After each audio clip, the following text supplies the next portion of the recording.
All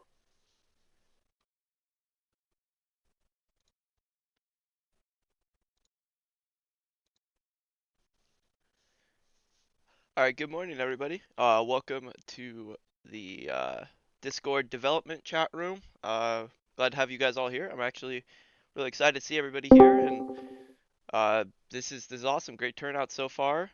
So, just wanted to welcome you guys and let you guys all in on the whole new product we got coming out here soon with regards to Environment Force and let you guys ask questions with that or any of the related questions with the related products. If you guys have any questions in specific, make sure to drop them in the Ask Rex text chat room. We'll be making notes of all of those and asking those as we go. So yeah, I just want to make sure, is everybody ready as far as the development team goes? Tim, Reed, Federico, are you guys all there? Yep. Ready to Yep, go. I'm here too. This is Tim. This is Awesome. Hello. Reed. So I'll introduce Reed and Tim, and then I'll make sure that Federico's good here in Hi, a second. Josh. Yeah, let's make sure Federico's also Yeah. okay and here.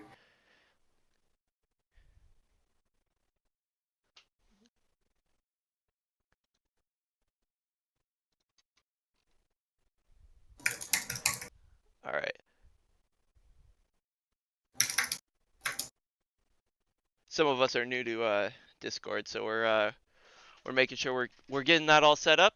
So in the meantime, if you guys have questions that you're coming up with, go ahead and drop those in the Ask Rex chat room, and we'll go ahead and get those started. Hey, Josh. I just want to make sure you hear me okay, right? Clear. Yes, Okay, very I good. hear both of Okay. you guys 5x5, as they say on VATSIM. Excellent. Are we in the middle of a military operation or something like that? We're still waiting for Federico to come. He through said he here. may have to step out briefly, but yeah. Okay, well, do you guys want me to introduce you guys then in the meantime? Yeah, let's go ahead. Yeah, Let's go ahead and get sure. started. All right, so we have okay, he's activating push to talk right now. Perfect. So we have Reed, who is one of the managing partners, and Tim, who is also one of the managing partners. They're both developers on the project. You guys want to introduce yourselves and talk about what you guys do specifically on Environment Force and within Rex? Go ahead, Tim. Well, okay. Hey, everybody. This is Tim. I'm lead designer and one of the managing partners of Rex Game Studios.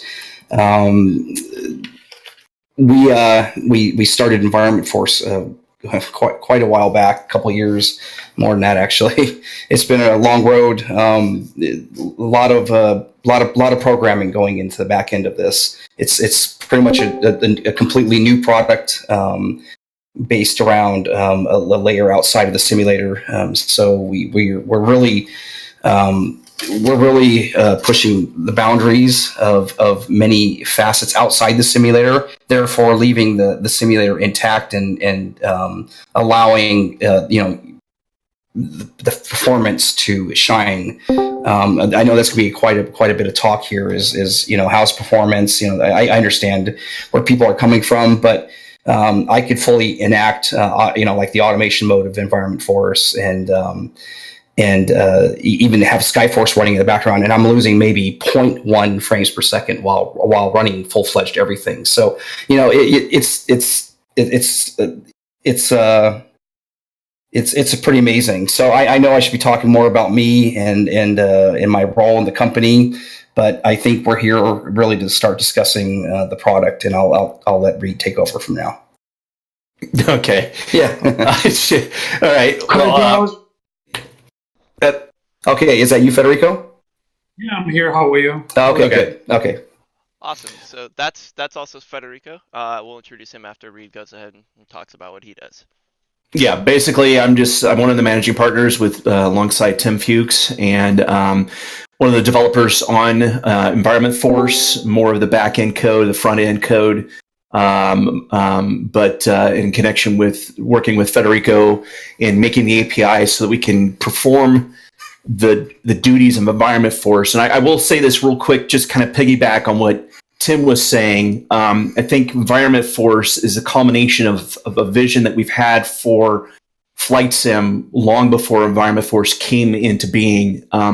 One of the things that Tim and I talked about a long time ago was having more control over different elements of the actual sim itself.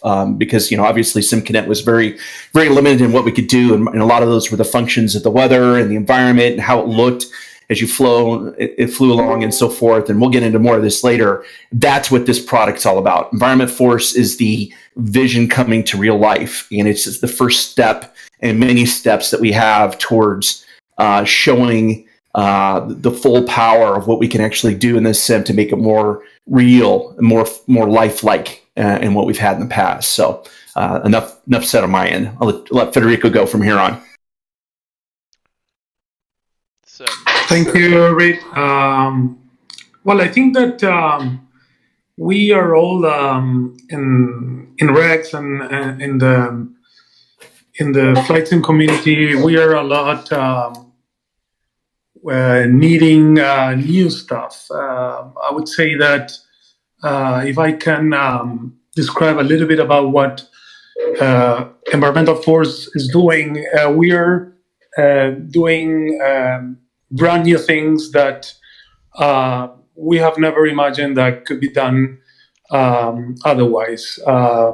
We are all in this community. We've been simmers, we've been users, we've been coders. I've been coding for the last 4 years and joined Rex as in 3 years ago, and we are all needing, I would say, new stuff, innovation, features that are mainly unique, and we are all thirsty about this type of. So this is when we designed Environmental Force. We started thinking about what can we do different and what can be presented in a neat way, in an FPS less way, and we came up with this product. Basically, a product that does a lot, and it's quite complex to explain, and we're gonna go into details.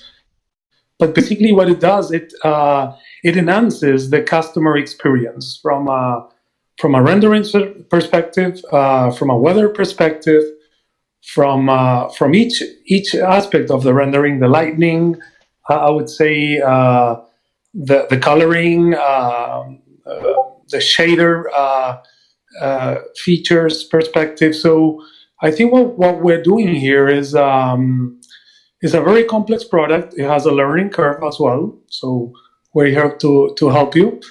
And what it does is it enhances the customer experience when flying. And it took a lot of R&D and time in identifying where could we, I would say, inject, or I would say put our code so it doesn't harm any of the rendering processes. And we came up with a product. So I think you will be pretty much satisfied, and we are here to try and help you understand what the product is, and the not only what it is today, but also the program that Rex and ourselves are committed to. This is the first product of many. We are going to come with very interesting, I would say, patches, service packs, and new products based on this, I would say, new concept that is pushing a little bit the rendering to its limits, and exploiting, and I would say, all the full potentiality that a graphics pipeline has. So this is basically what we're doing here with this product, and hopefully it will be a very good customer experience from your perspective as well. awesome. Nicely said, Federico. Thank you.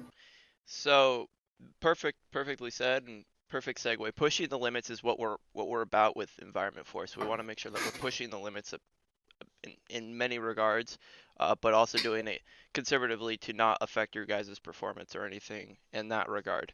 And that's what we're here to discuss. So now, do we want to get into the first main part of our discussion today and show them the first little thing, or what do you guys want to do? How do you want to do that? Well, I think we should let them know that we've now uploaded a video on YouTube showing one aspect of what the product does, that if they want to go to the YouTube site, maybe post that link up there, they can all see one aspect of that. And then let them have questions there if they want to from there. But yeah, I think we should get into the features and stuff, talk a little more about more meaty stuff. Awesome. So I went ahead and threw the time lapse that we are talking about in there. It's about 2 minutes and 20 seconds. So we'll give you guys all a little bit of time to watch that and enjoy that video, because I think it's actually really cool to see how it all works there. And then we'll go into what's actually happening there. So we could probably start talking a little bit about what's going on there. Did we put the release date in there? Oh, whoops. That's our bad. We didn't mean to do. No, just kidding. Yep. So if you caught that at the end there, watched all. Yeah, at the end. Hey, so window seat. Yeah, at the end you'll see card. You'll see the date it's coming, which is for April 30th. There you go.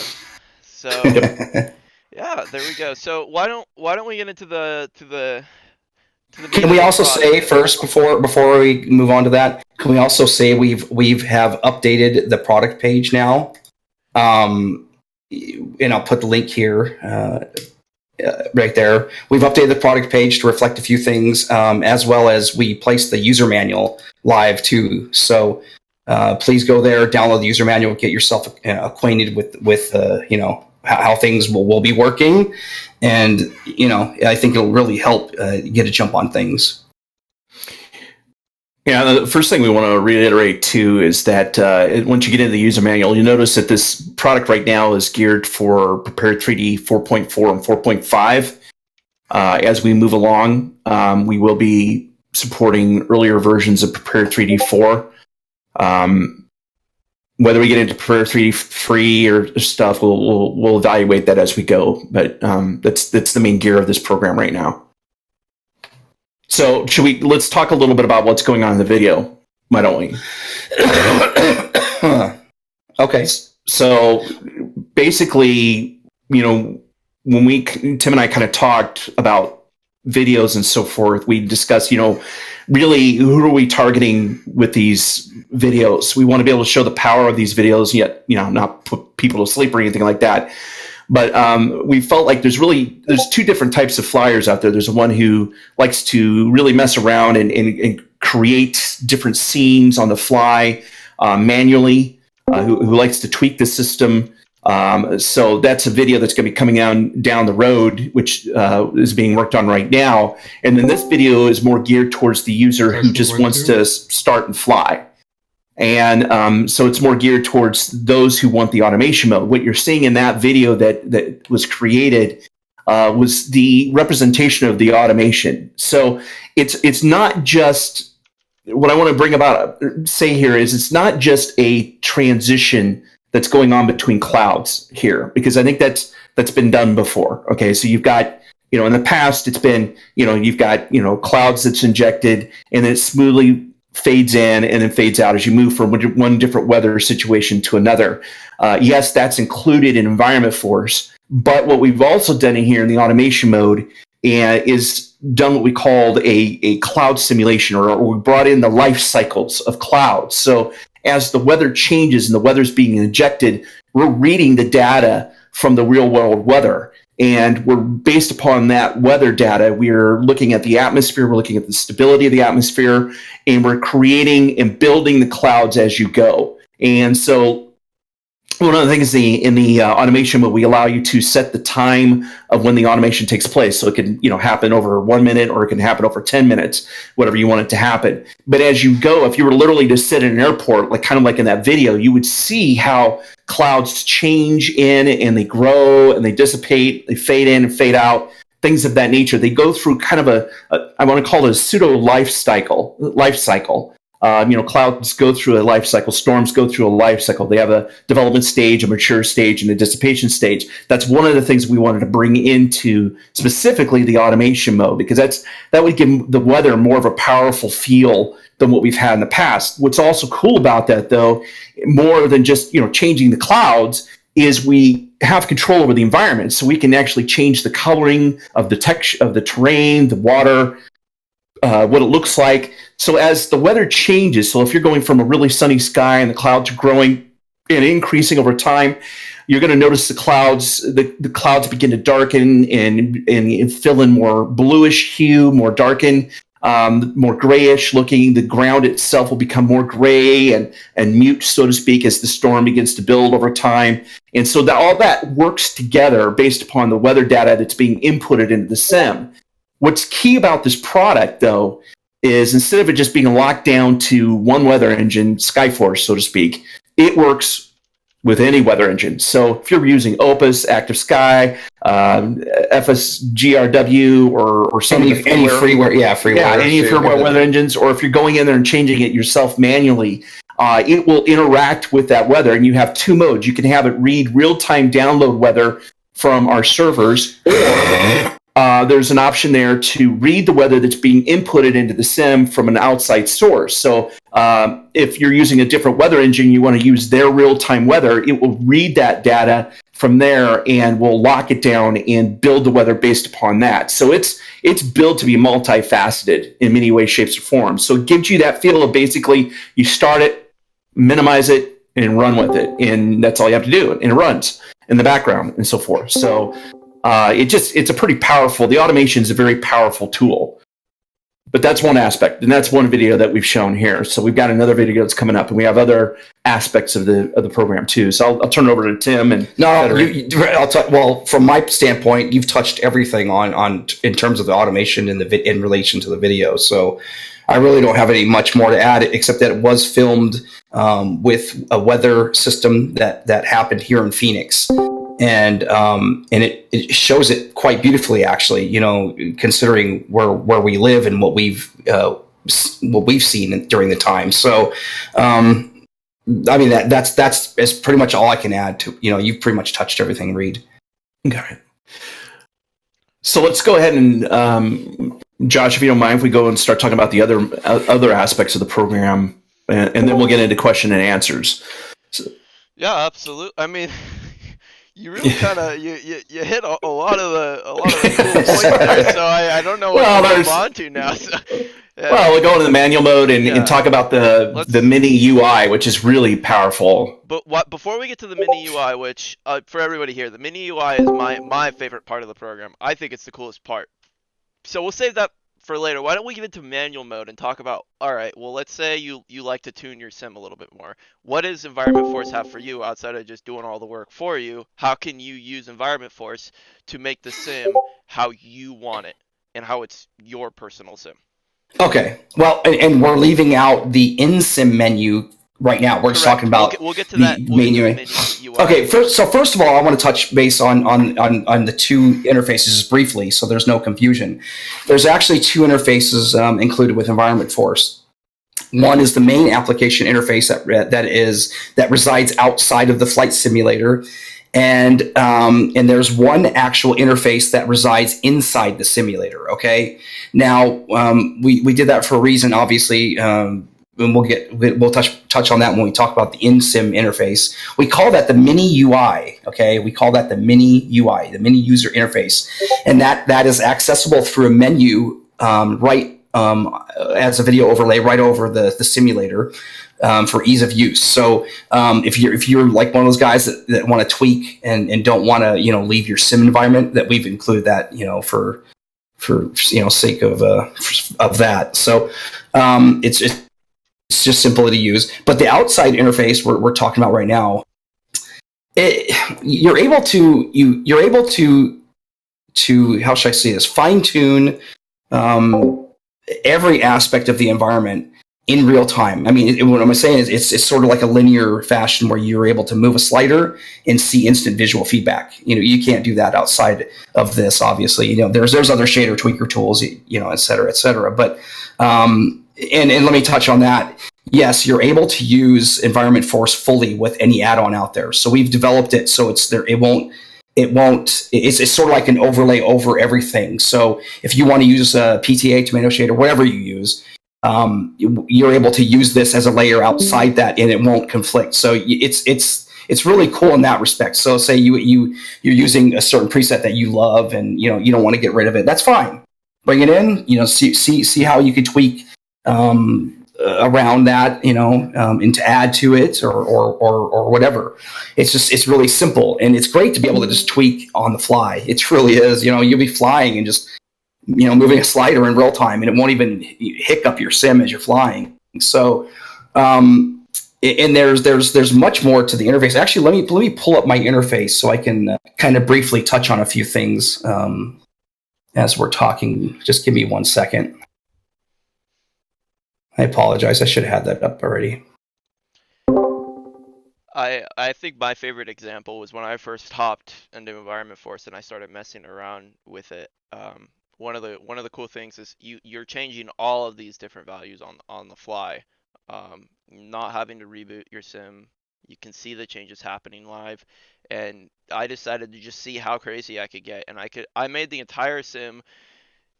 All the colors were totally screwed up, and all the lighting was all over the place. But what was amazing was the fact that I had the layer of control that I did, to where I could change all the colors of how the lighting is affecting the globe, the aircraft, all that, and having that control, and knowing for people who are skilled enough or will take the time to learn how all of this works, you can change how the lighting actually is affecting every part of your sim. Yeah. Yep. Thanks, Josh. Yeah, I'll pull up the photo of just how bad I made it, but this will show you just how much you can change. Again, we want to really encourage everyone to download the user manual so you have an idea of what's going on with this program before you get your hands on it, because it really does help to have an understanding, because it could seem a little overwhelming at first, but really it's not. And I mean, I'm probably more the one who just wants to click and fly and go and so forth. But the other day I was playing around with some of the features that were especially on the mini UI, and I was just amazed what I was able to pull out of the actual scene itself to make it more look real. It just feel more realistic instead of just, the way a basic default sim. And I usually run my sim pretty much standard default. I don't have any outside scenery or anything like that on my sim, because I don't have time for that. And I'm always starting it and closing it, so I don't want the extra wait time. But to be able to even make the default scenery look a lot more realistic is pretty amazing. Okay, let me go back into the main application UI. Again, through that, you were able to have full 3D cloud control, Cirrus cloud control, and I'll get to that in each of these, more depth. But lighting and visibility control, water control, water and terrain control, as well as texture synchronization, swapping, and I should say real-time texture syncing,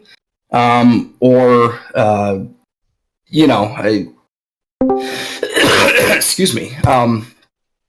So 3D cloud control, we're able to actually shrink and grow clouds manually, as well as automatically. The automation mode will automatically do all that. But if you want to manually tweak you want to tweak your sim, say like you want certain things to be a certain way, you can tweak those and save them actually as a preset. So again, the presets are very powerful in this program. So 3D cloud coloring, you're able to manually edit the color spectrum of all the clouds, shadows, highlights, midtones, or you can link them, for more unison colorization.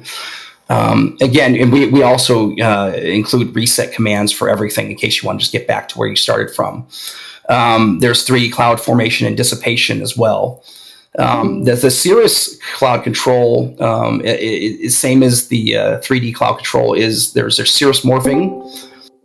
You can grow, shrink, and that's kind of cool because a lot of you guys know that there's issues with the Cirrus cloud system in P3D. It's a lot of repeating happening. It's just not a good system, really. It's not powerful, the Cirrus system, and we have a feature called dense Cirrus overcast layer, and I will post a couple photos in here of that if you don't mind. I'll go ahead and post them in there, and upload.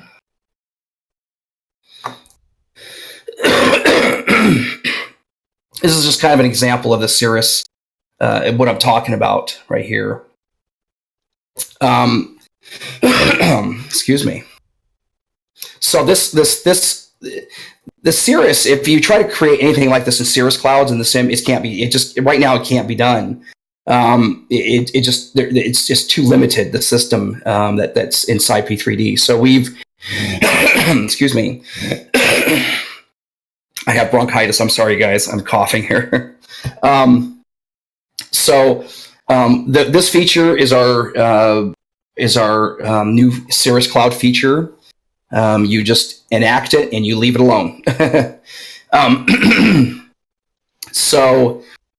That's it for Cirrus here. We'll jump into lighting real quick. We have a manual lighting mode where you're actually able to create your own scene lighting. You're able to move the azimuth of the the sun and the whole system. I know it sounds odd, but once you get accustomed to playing around with these things, you're going to be able to create these really cool looks and actually save them as presets. And you can then upload it for the community. And all you have to do is just click one button here, and seriously, you click one button, and bam, your whole entire simulator is just changed completely. One click. In the enable scene lighting, there's cloud lighting, there's environment shading, and again, guys, all this stuff happens on the fly as well, dynamically, if you're in automation mode. There's also visibility controls. Again, if you want to manually control visibility, you probably won't if you're having a weather engine, but you don't have to worry about that. It'll override this, so that's no worry. We've made this as simple as possible for you to use. A lot of things we've heard from a lot of our customers is the water control. Right now, there's really no way to really control water except outside, of course, with other shader tools. But you don't get it's very difficult because you don't get instant visual feedback.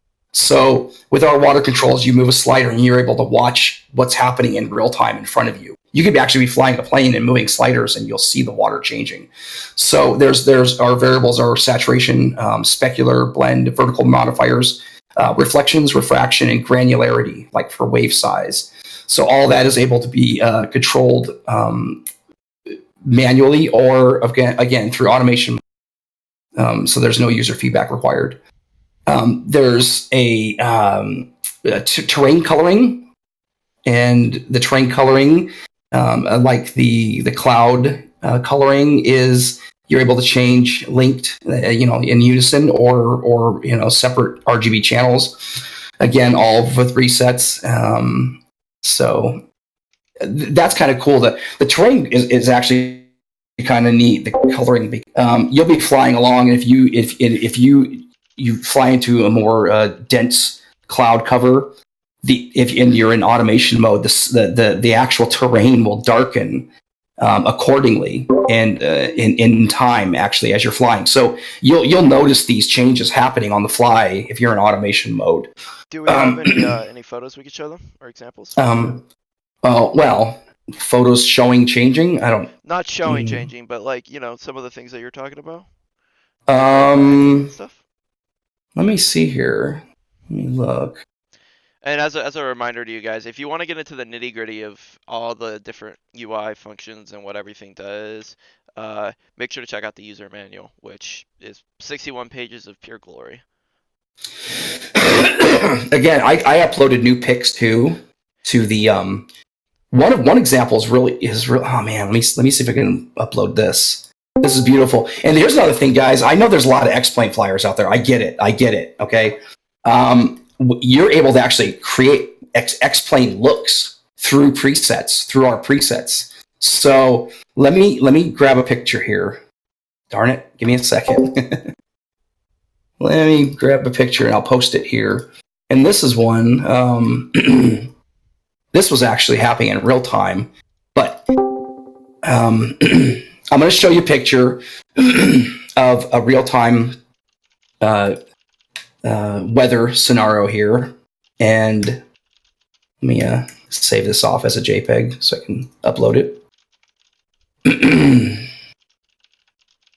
I'm sorry, give me a second here.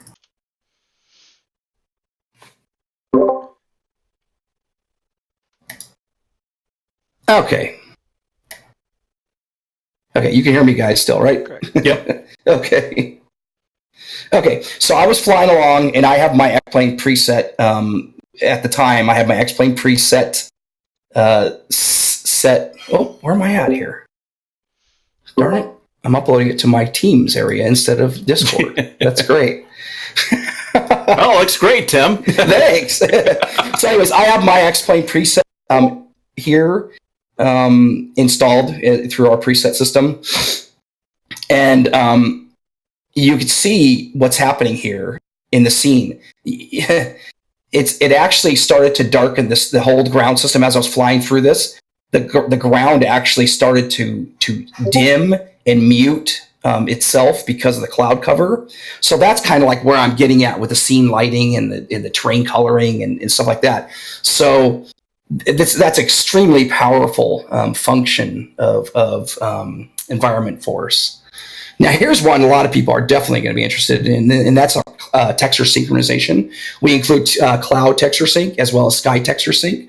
And at this time, right now, on release, it will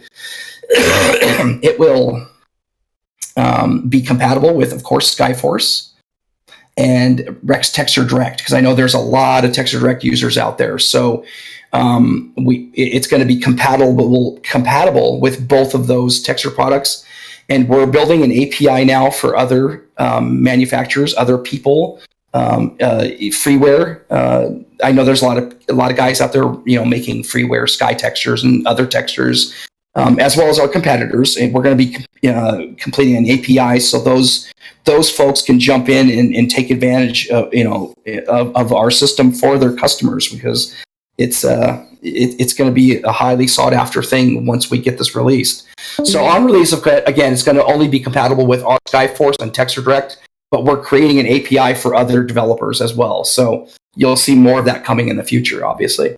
The cloud texture sync is really cool. We're able to actually manually texture sync the 3D clouds or Cirrus clouds. You're able to select what you want and just go and select them and sync them on the fly, okay? Right, like on the fly, you'll select them, bam, done, gone. So real quick, just what? So texture syncing. What is that? What is that entirely? Like, I know you're getting into it, but what does it do exactly? Is it changing textures as we fly along? What's going on? Yeah. Yes. Well, again, there's two facets to that. There's the manual. People like to sometimes change things up by themselves. You're able to actually manually sync the textures in. Or if you're in automation mode will look at the weather scenario, the weather coming in, and say, hey, this is going to be the best possible texture for this weather scenario, and it will sync those dynamically live on the fly. So that's really cool.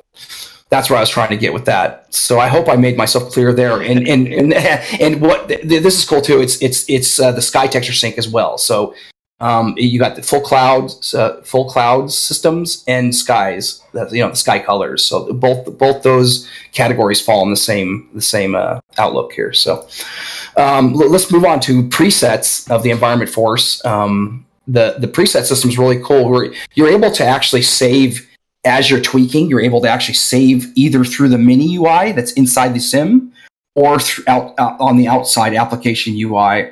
You're able to actually save your looks. We call them presets, but they're really just looks, really. And you can always go back to them. You can save one and you name it. You name it accordingly, and you really should name them accordingly, not not silly names. Because if you really like them and you want to share them with friends or the community, all you have to do is click one button and it uploads it to our Rex cloud, and in all our Rex products we have a cloud area, community area. So name your presets accordingly. It really helps people to select them and everything like that. So we also include the community presets area where you're able to upload all your looks, and other people can rate them and download them, and not even download them. You just click one button and you inject that look.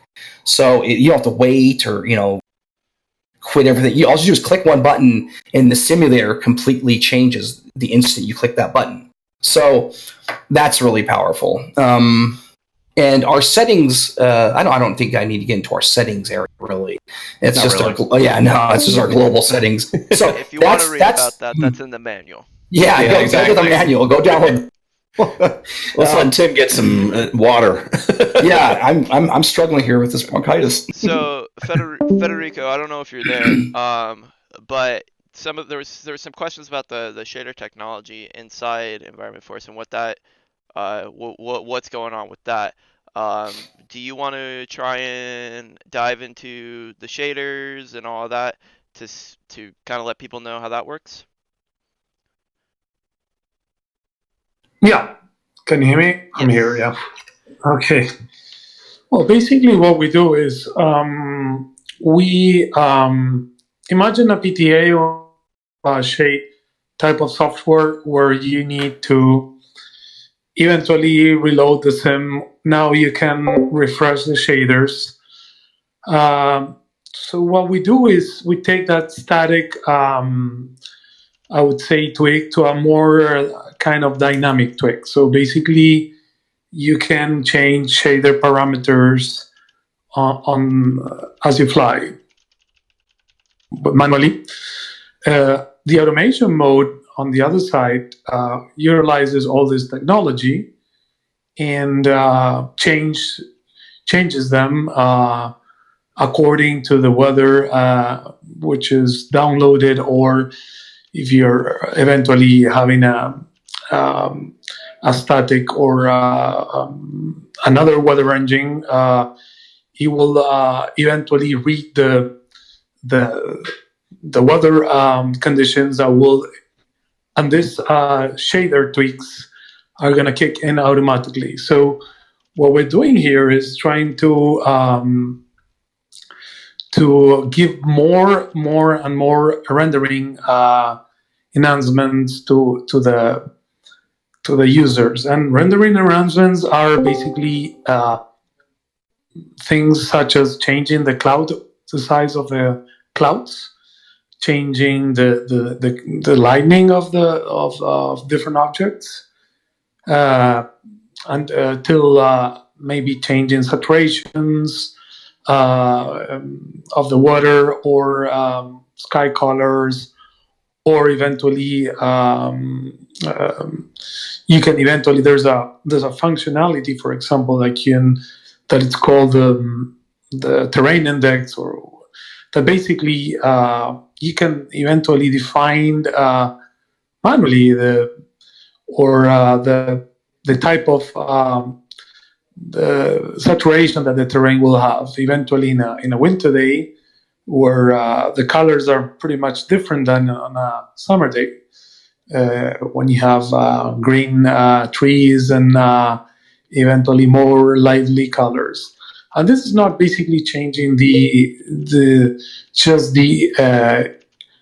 HDR, which we also have another functionality.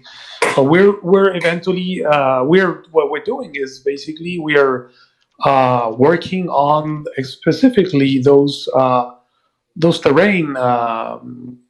I would say sprites and eventually and all the objects that compose the terrain. So it really makes a whole difference. And Tim was mentioning you can transform P3D in more of a, I would say, explainish more type of scene with 2 or 3 tweaks. So we are basically doing a very I would say mild. We're changing some I would say I will call them offset or memory numbers. That's it. and we're not changing any of the core code of the simulation. So this is basically done with a very chirurgic and very careful way. And other than that, we try to explore all the, I would say, the rendering pipeline is a very rich, I would say, the DirectX 11, 12, or even OpenGL, which is more outdated, but the Vulkan, it's a very rich technology. And so we are trying to work on the full realization of this technology. So this is basically what we're doing here. We are also working on some the key aspects of the lighting. So we have control of the lighting of the scene. And so it's not only shader-based technology, it's a whole holistic approach to the rendering, with the beauty that we're not changing any of the renderer, I would say, or we're not changing any of the logic of the. We're just using some values, numbers to make this more realistic. So, and this is the first product, I would say. Then what is coming next is the ability eventually to include new variables into the scene, eventually doing working with some advanced particle systems effects, trying to do it to do more realistic in flying simulation effects. So what we're doing here, it's we're not. It's there are some shader tweaks here being used, but not only that, we're utilizing the whole simulation logic to include our own stuff. So you can see what environmental force. If you go to the manual mode and you use the insert menu, you can eventually see all the features that are bundled all together in an automation mode. So all of those features that are manually available for someone that would like to you can always do it once and then load your preset. So all those features that are available there are features that are available also for when you're flying and when you don't like to tweak or you don't like to touch the sim. And so you will see each of the features in action, and we have limited time and limited resources, so we included some features only. So maybe there are others that are not included, but we try to be very comprehensive and on what is I would say a must, a product like environmental force must have. But in other upgrades or service packs, we're going to be eventually offering other I would say shader abilities or shader capabilities, or eventually other lightning capabilities, etc. So this is the first product we're launching. I think it's pretty much complete. You will see in the manuals, and if you buy the product, you will see them working by themselves. And in the automation mode, they will be working in synchronization with the weather that is being downloaded or being read by the meters or by our internal method. So this is kind of what you would be expecting you PTA users or tomato shade users, or even even the product is compatible with reshade. So if you're used to those programs, you will know what I'm talking about. So if you like to fly, I will and I will welcome you to see the manual tweaks. So those are the effects that you're going to be seeing when you fly. I will welcome you because it's a very rich set of, I would say, effects that are some shader based. Some of them are just some artifacts that we use. So, in a nutshell, is this basically? If you come from a PTA background, you will have a very fast learning curve, or in a product that is um, very, very, I would say, easy to understand what it does and what it does not do. Basically, when you read the manual on each item. So any other doubts that you may have, we in the once you test the product and use it, you will eventually we will be there to help you have a better customer experience and help you enjoy the product more. So I think I was clear. Any questions? Please free to ask. Thanks, Federico. So, environment forces, that it's not here to replace PTA or tomato shade, correct? No, it works alongside them. Again, it's another layer outside of everything. So you can, I know people aren't going to give up other texture products or other shader products or whatever. People aren't going to change. So we made this so it's compatible across the board with everything. And when we say everything, we mean everything.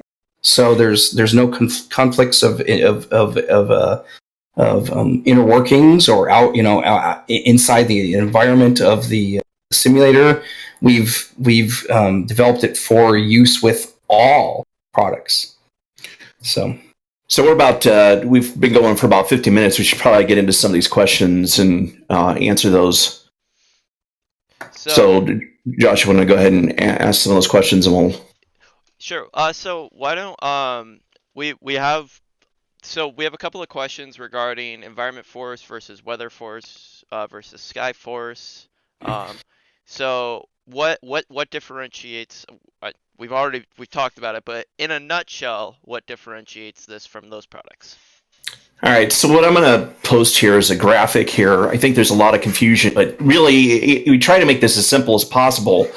If you think about Skyforce, think about the sky. Okay, we're focused on the 3D cloud. The main core of Skyforce originally, even before we released, was to transition and take out and redo the 3D cloud modeling system and texture replacement, and add in new textures. And basically, we took the old cloud modeling system and blew it up and redid it and made it so that we could build clouds that are more realistic to what's out there in the real world, and expanded it. So that's what Skyforce really is the core is. We know it does have a weather engine and so forth, but that's not really the core of that product per se. It was just kind of an introduction, so to speak.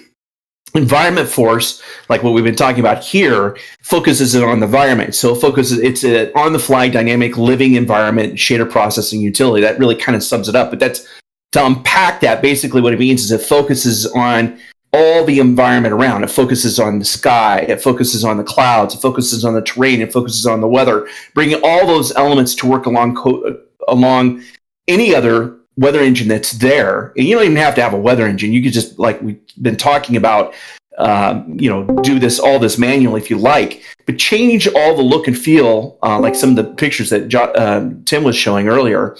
You could change the look and feel so that it looks more realistic, and it brings in all those elements to create an environment that's more lively through like automation, or more realistic by the manual mode and so forth. Weather Force is our new powerful weather engine that we've been working on alongside with Environment Force, and it's going to be a free add-on to Skyforce, and it really brings in some of the aspects of Environment Force in the smoothing transitions and more controls over the weather elements per se. So it's more specific towards the weather and so forth. So it's more of a geared on weather engine. So it's going to be integrated into Skyforce. It's not like you're going to have a whole new product with Weather Force. It'll be integrated with Skyforce. But all three of these products will work together to bring a more realistic environment, a more realistic feel of flying and interaction and so forth. So that's pretty much that's what, when we posted that video, that's pretty much what you're seeing happening. So, yeah, exactly. Yeah. So hopefully that. And that's interpreting weather from the weather engine. It's not generating. I'm sorry. Let me reiterate I said. That was Skyforce as it is now, and Environment Force. Okay, it doesn't that video you saw was not Weather Force in action. That was Skyforce with Environment Force. So yeah, and you might have a question about why is Weather Force going to be a little bit different than the weather engine. We'll talk about that more when we're about to get into release of that. I don't want to take away from what we're talking about here, which is Environment Force. There you go. Okay. So, all right, let's see what's okay, so is Skyforce now integrated with what Environment Force? Yes. Will it be in the future running a pair? Okay, so how about this? So when you have Environment Force and you have your other weather engine, do these both need to be opened in the background in order for them to run? If you want to experience the automation feel of Environment Force, with the cloud growth cycles and living environment, yes. And how is the performance impact of Environment Force?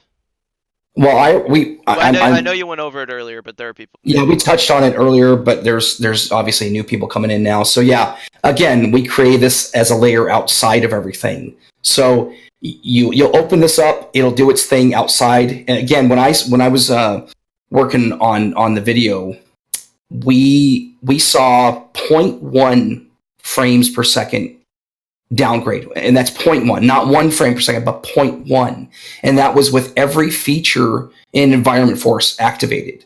Okay, that was with every feature activated, and I lost 0.1 frame per second. So I could safely say it really is not that big of a hit. Now, if you're gonna manually grow your clouds manually, and you get to a point to where they're ridiculously huge and out there, just kind of ridiculous, you're going to see impact, of course, but just, you got to be realistic and frugal with your expectations. So, you saw the power in the video we posted, and I lost 0.1 frames per second while that was enacted. So we can safely say that that's not an issue on with Environment Force. And that was with Skyforce weather engine running in the background too. So. Perfect. Did that answer that question? I hope. I believe so. Okay. If there's any questions based on that answer, okay. Drop them in there, and we'll get to them. So, Josh, are you going from the top now? I'm just kind of going through and bouncing around to try and get questions. More of a flow there. So how does Environment Force basically, how does it, when it's smoothing the weather, what is it done over a short time frame, over a long time frame, or how do you control it to where information goes? Well, when you open Environment Force, it'll come up and ask you, hey, do you want to use automation mode or do you want to tweak? Mm-hmm. If you click automation mode, it'll bring you to an automation window, and that's all you have to do. You just go by now. So what happens then is you have a choice to say, hey, I want this weather patterns, or the smoothing functions and whatnot. Though you're able to control that from a time frame from like 1 minute, I believe, until 10 minutes. Reed, that's correct. 1 to 10. So you have control over that. So there's some people that are going to want to see it happen quickly just because they want proof. So I always select 1 minute because I like to see it happen in front of me, quicker. So I select 1 minute and I love it. Some people are going to want to do it maybe 3 minutes, 5 minutes. Some people might want 10 minutes. So you have the choice as a user to be able to do that. I would say probably the optimal time is probably about 5 minutes, because it gives you just enough of that feel that you can really see the transitions really well. Mm-hmm. But yeah, I mean, to each their own. If you set it to 10 minutes, I imagine you're the same person that enjoys watching paint dry as it slowly dries. I guarantee everybody's going to set it to 1 minute. And I am one of the people that enjoys watching paint dry, so I will admit to that. All right. Originally we had it set for 20 minutes, and we pulled that back because we thought, it's a little too long. Yeah. All right, so let's see. They're not a huge FPS impact. We've already got into that. This is an addition to Skyforce and Weatherforce, not a replacement for any of those. This is not a replacement for Texture Direct, but it can. You guys, listen. I'm going to reiterate this point. This is not a texture product, guys. Okay, this is the most talked about thing out there in the community, Facebook forums, etc. It's not a regurgitation of any other products. And I see people posting that, and I don't understand why people say that. We're trying our best to try to just say this on our website. This is not a texture product. There's no textures included with this product. It's not the same old. This is something that's never been done before. So, I really hope people will understand that and actually go out there and start telling people these things, because we're really pushing the boundaries here, and I'd hate to see this go by the wayside because people think it's just another texture product. It's not. It's truly not. All right, there you go. Not another texture product. No. Burn that into your brain that this is. It's not another weather engine. It's not another. So. And it's not just another shader utility. People saying, "Yeah, I can just get this with this and this and this." No, you can't. This is different. Yeah, it has a lot of cool features in there that I find myself sitting down with the product some days and being like, oh wow, I didn't know it could do that. So you'll be enjoying learning about this product and checking it out and seeing what it is. Okay, so the release date, in case you missed the video earlier, we've updated our website. That is going to be April 30th. And do we want to get into we never really discussed the mini UI in detail. Do we want to talk about that right now? Yeah. Oh yeah, we never touched on that. So again, Federico can jump in at any time he wants to as well, or read, whatever. So as I stated earlier, and some people maybe that we include the external UI for people who really want to work on outside the sim and play around, or we also include a mini UI.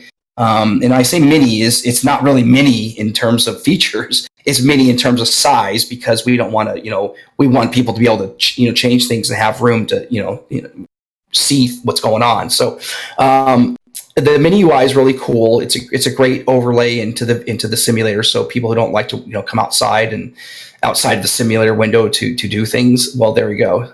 The mini UI has all the features basically of the main UI, except it's broken down into categories, and you're able to actually it's imagine a linear slider selection.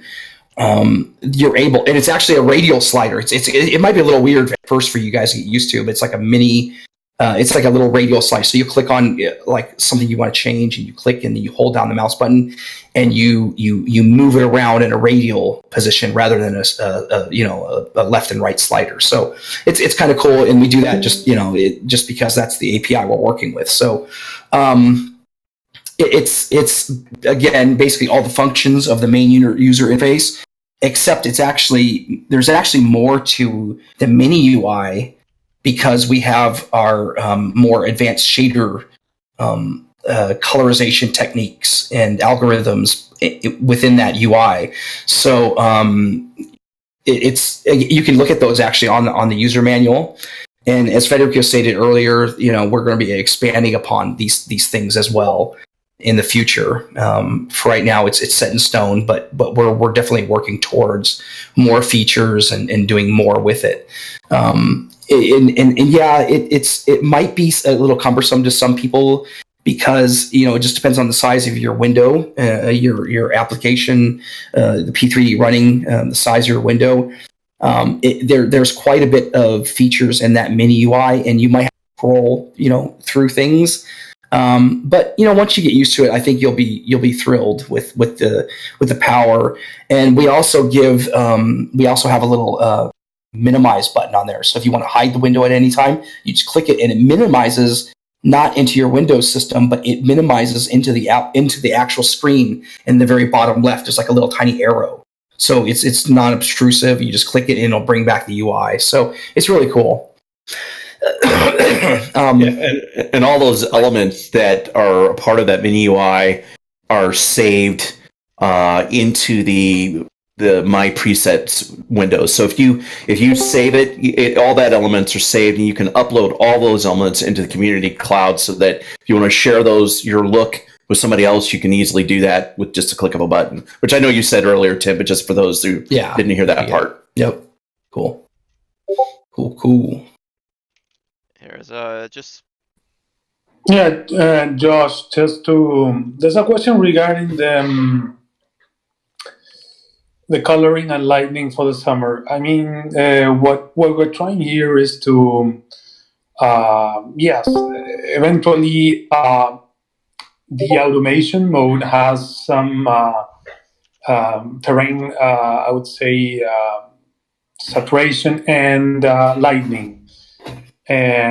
So we are controlling this as eventually the weather gets more cloudy, or the conditions get more hazy, etc. Regarding the seasons, we are working on manually you can change the terrain index to if you're in winter, and you can eventually load a preset with a cold winter, or that eventually will show different.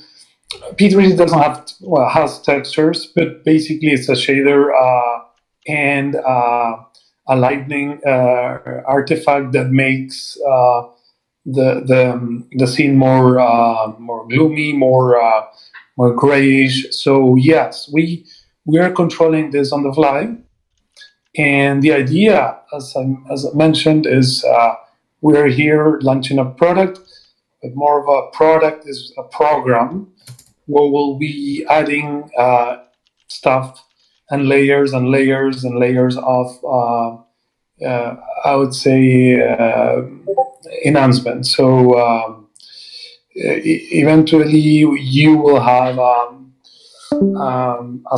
season maybe product, or you can simulate different seasons as well. So that was one of the questions on posted here.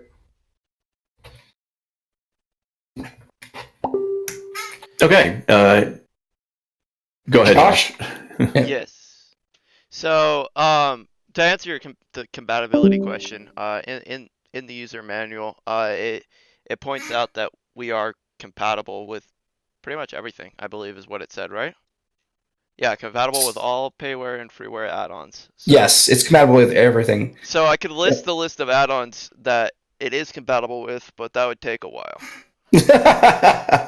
Yeah. Well, and we want to reiterate this for Prepared 3D 4.4 and 4.5. We don't want people thinking, okay, this is for FSX or FS9 or X-Plane. It's specifically right now for Prepared 3D 4.4 and 4.5. We'll be looking into earlier versions of version 4 later on, but for now we're focusing on 4.4 and 4.5. Yeah. There we go. Now, I want to also say something too, that here in our company, we're not just developing and moving on, moving. We've been entwined in this the simulator space for quite some time, and we're regular users just like you guys.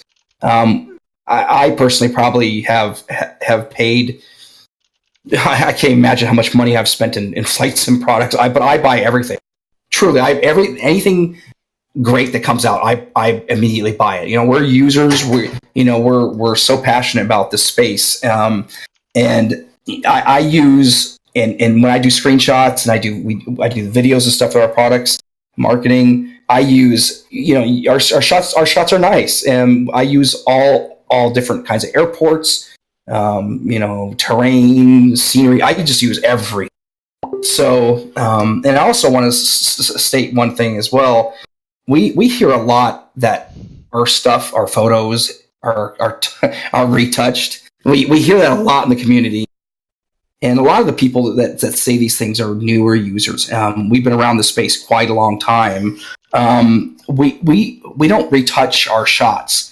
We don't retouch our things. We don't touch our videos and make things that aren't really truly there. And it just really hits us when people say these kind of things in public. It's just I just want to kind of just reiterate that we don't touch our products, our screenshots and videos to sway somebody's thinking, outside of really what it is. So I just want to make that clear. And I hope you guys understand that and where I'm coming from. So anyways, we can move on. All right. So we had a couple of other questions that right today we're not going to be talking about, but we will be talking about later on April 27th, I believe. Yes, April 27th, Saturday, April 27th. All right. On Twitch? Are you talking about Twitch? Yes. Yeah. So we're going to be doing a live stream with a live demo of the product on Twitch on April 27th. And we'll be talking about more specific details, most importantly, pricing for the product. But today, what we can talk about is for people who own Skyforce or will be purchasing Environment Force, some of the discounts that you can get when you do go to purchase it. Reed, do you want to get into that? Yeah, sure. If you have already purchased Skyforce, which, by the way, I kind of a segue. We have 2.1 technical update 2.1, which we'll be releasing here hopefully very soon. Hopefully this week. Actually, that's the plan. If not, it'll be next week also. So it'll be coinciding, and we've optimized it to work with Environment Force. So it's part of the reasons why it's taken a little bit longer is because we wanted to work with it alongside with Environment Force. But if you already own Skyforce, you will get a 10% discount off of.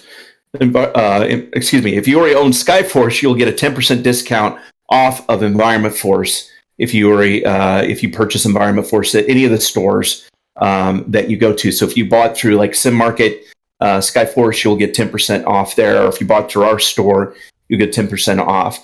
One of the big discounts we'll be offering as a bundle, if you don't own Skyforce, but you're purchasing Environment Force at full price, you will get Skyforce at a bundle, at least through our store, where we're trying to work it out at other stores at 50% off. So you get Environment Force at full price, but then you get Skyforce at 50% off.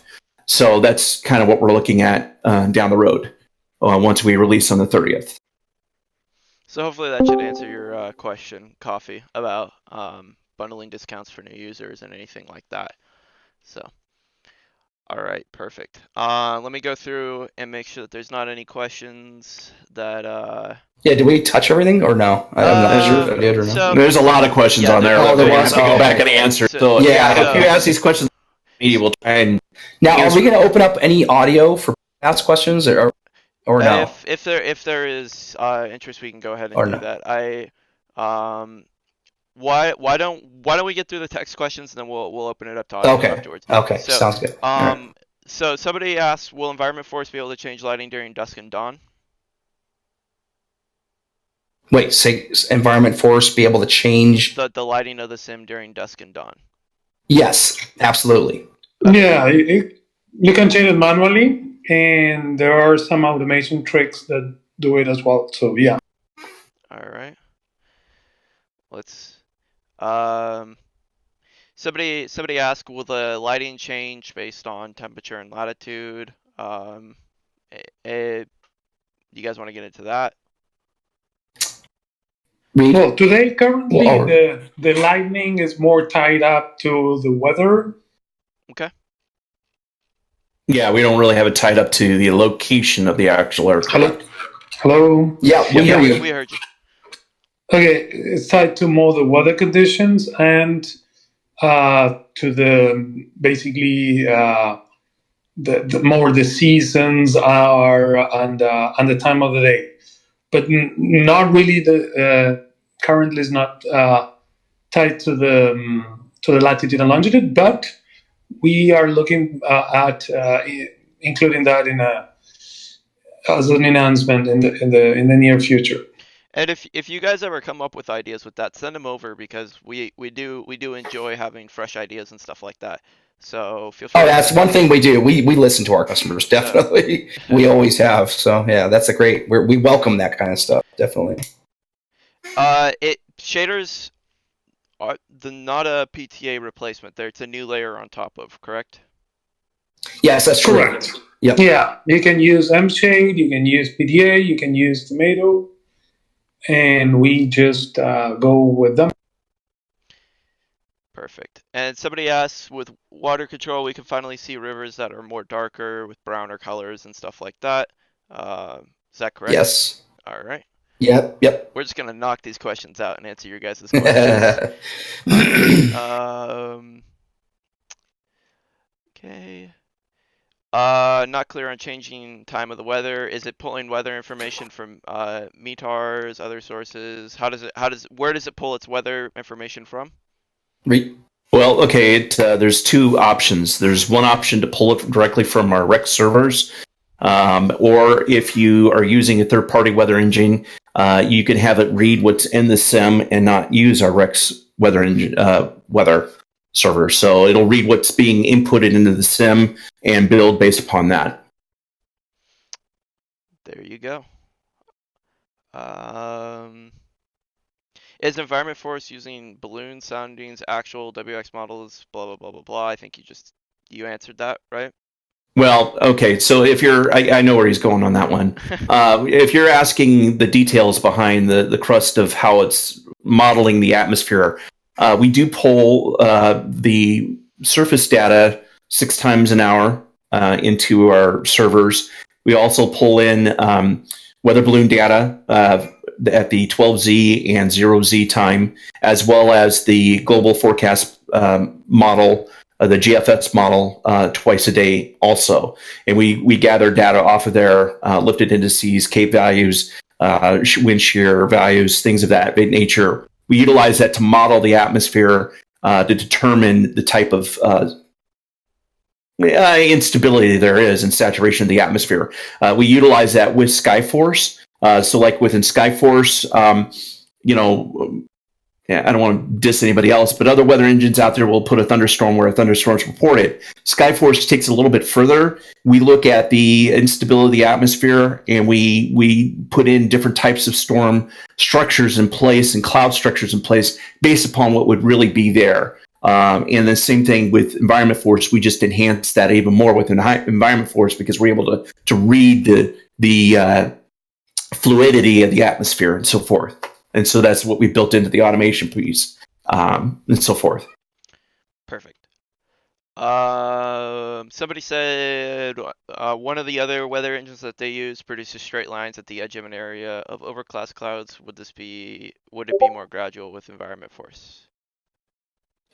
We have yes, it will actually, because when you do install Environment Force, we kind of give it kind of a fix and a kind of general appearance to things. We have our own HDR basically as well in play, and along with those elements, we have definitely improved the horizon kind of effects, those hard edges, those straight lines, and so forth. I believe we had some shots. Didn't I post some shots here that kind of showed those? Yeah, if you guys scroll in that channel, you'll see the cirrus clouds, how they blend into the horizon.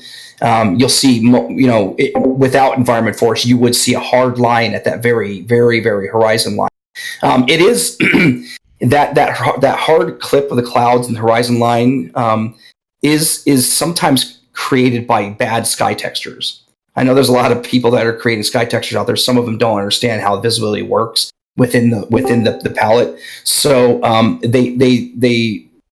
some sky textures just muck up the horizon, and the hard cloud is just more apparent.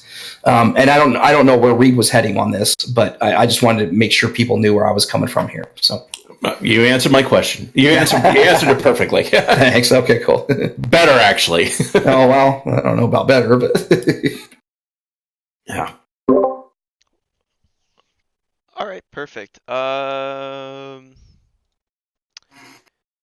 Okay, so pulling weather, we pull weather from publicly available data sources, correct? Yeah, so our weather comes directly from NOAA. And like I said, we download it 6 times an hour. That doesn't mean we get updated weather specifically at every weather station 6 times an hour, because some of them don't even report. Some don't even report every hour, and actually, but yeah, that's what we try to do. Awesome.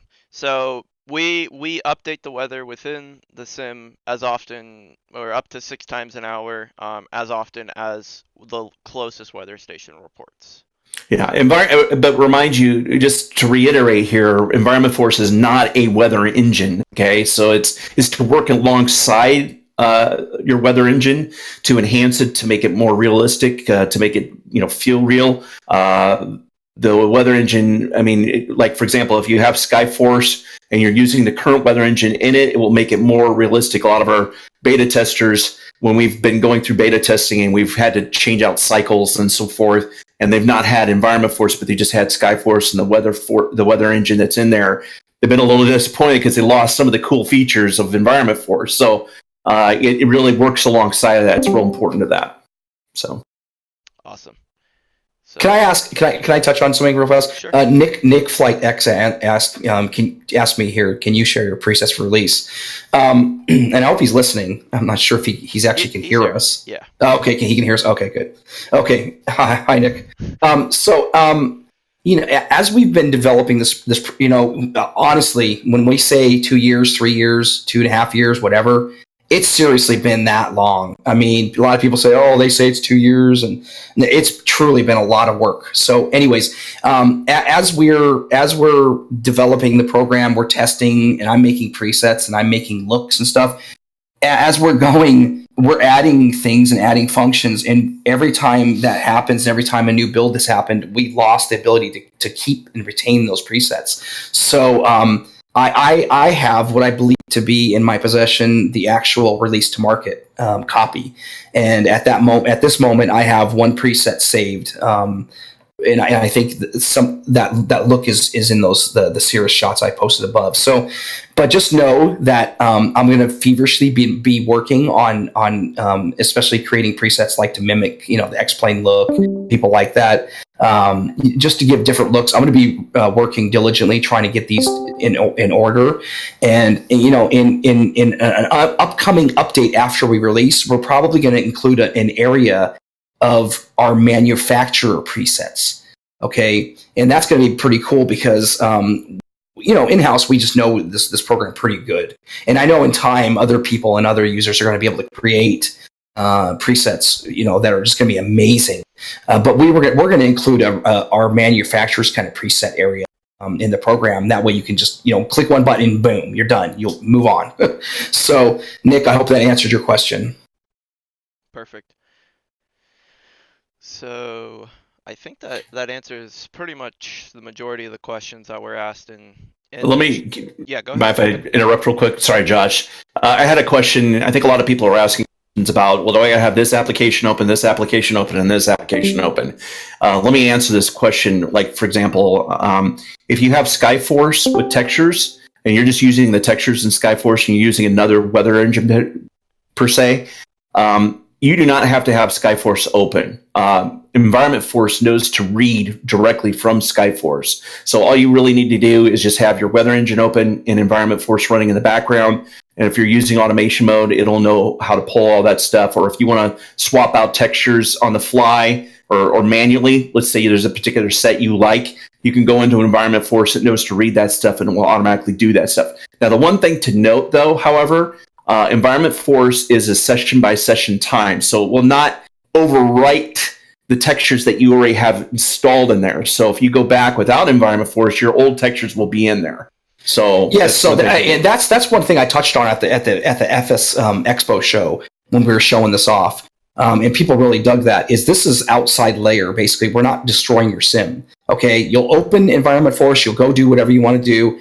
When you're done, it'll be done with you. It'll be gone, and you don't have to worry about it mucking up your system, or things like that. So that is a smart design, because we don't want to interrupt and interfere and destroy what your sim environment is.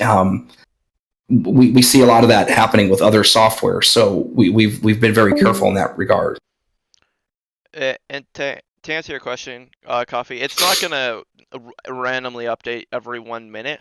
What it does is that's more not like a intervals. transition period from when it gets an update into the sim. It'll spread that the new weather. It'll kind of formulate or dissipate whatever that weather is over that time span. So it allows for either a longer transition or a shorter transition. And to piggyback on that too, it's there. Like I said, there are two levels of the weather there. There's the real-time weather that it will download at real time, or if you're using another third-party source for your real-time weather, or even historic weather, like Active Sky or Opus, whatever, you can have it read the data that's inside the sim. So you can bypass the Rex weather cloud and just read the data that's being put in the sim, and it will build off of what's being inputted in the sim. So, sorry to interrupt there, Josh. No, you're not interrupting. And Tim, you touched on, I believe you touched on this earlier, the API between Skyforce and Environment Force. Yes. Oh, okay. I think let me just read this. What do you gain using Skyforce with Environment Force? What do you gain? You gain. Watch the video. I guess that's what I could say. I mean, in a nutshell, watch the video, and that's the two software running together. If you have Skyforce, run it. Utilize Skyforce with Environment Force. If you want a real true cloud classification to the real world cloud classification, if you want true clouds as per real world weather, then use Skyforce 3D with Environment Force. And Environment Force knows, or it works with Skyforce to pull the proper or the closest weather textures from Skyforce to display what would be a more realistic cloud, as opposed to just what you have installed to the sim. It'll swap out whatever texture that's there and say, okay, well, that texture may not be particularly right for this based on what we're reading. We'll change in something that may look a little bit more realistic to what you would see outside if you were there in real life. Yep. All right, so I think that answers most of the text questions. Tim, Reed, or Federico, do you guys have... Yes, Nick. Do you guys have anything you want to mention before we go over to voice chat to allow anybody who wants to chat over voice to ask their questions? Let's take like a 1 minute break. Give everybody a chance to get some water. All right. Give people. Yeah, you guys. If you're new, you scrolled up in the text area. We've actually posted some screenshots and video. The video really was really what we want you to look at. And it's kind of towards the top of the page here. So scroll up, watch that video. Yeah, well, it's getting long now. Yeah, you're right. And we'll pin it. There we go. Can we pin it? There we go. We got, and then why don't we pin some of the other photos too, so you can look at the pins for this channel. And if you also want to, we have an updated product page that goes into the details of the release date. We have the manual and all that, everything. So I'm gonna go ahead and get ready to swap the channel over to being allowed for everybody to talk. Obviously, we just ask if you're gonna be in here and you're gonna talk, just respect if somebody else is talking, and don't talk over other people. Yeah, and try to keep your microphone muted if you're not speaking. Yeah, I'll be right back, guys. I got to get a glass of water real quick. Yeah, go for it. Yeah, I'll be right back. All right, so everybody should have the ability to chat now. If you don't, then I've royally screwed something up.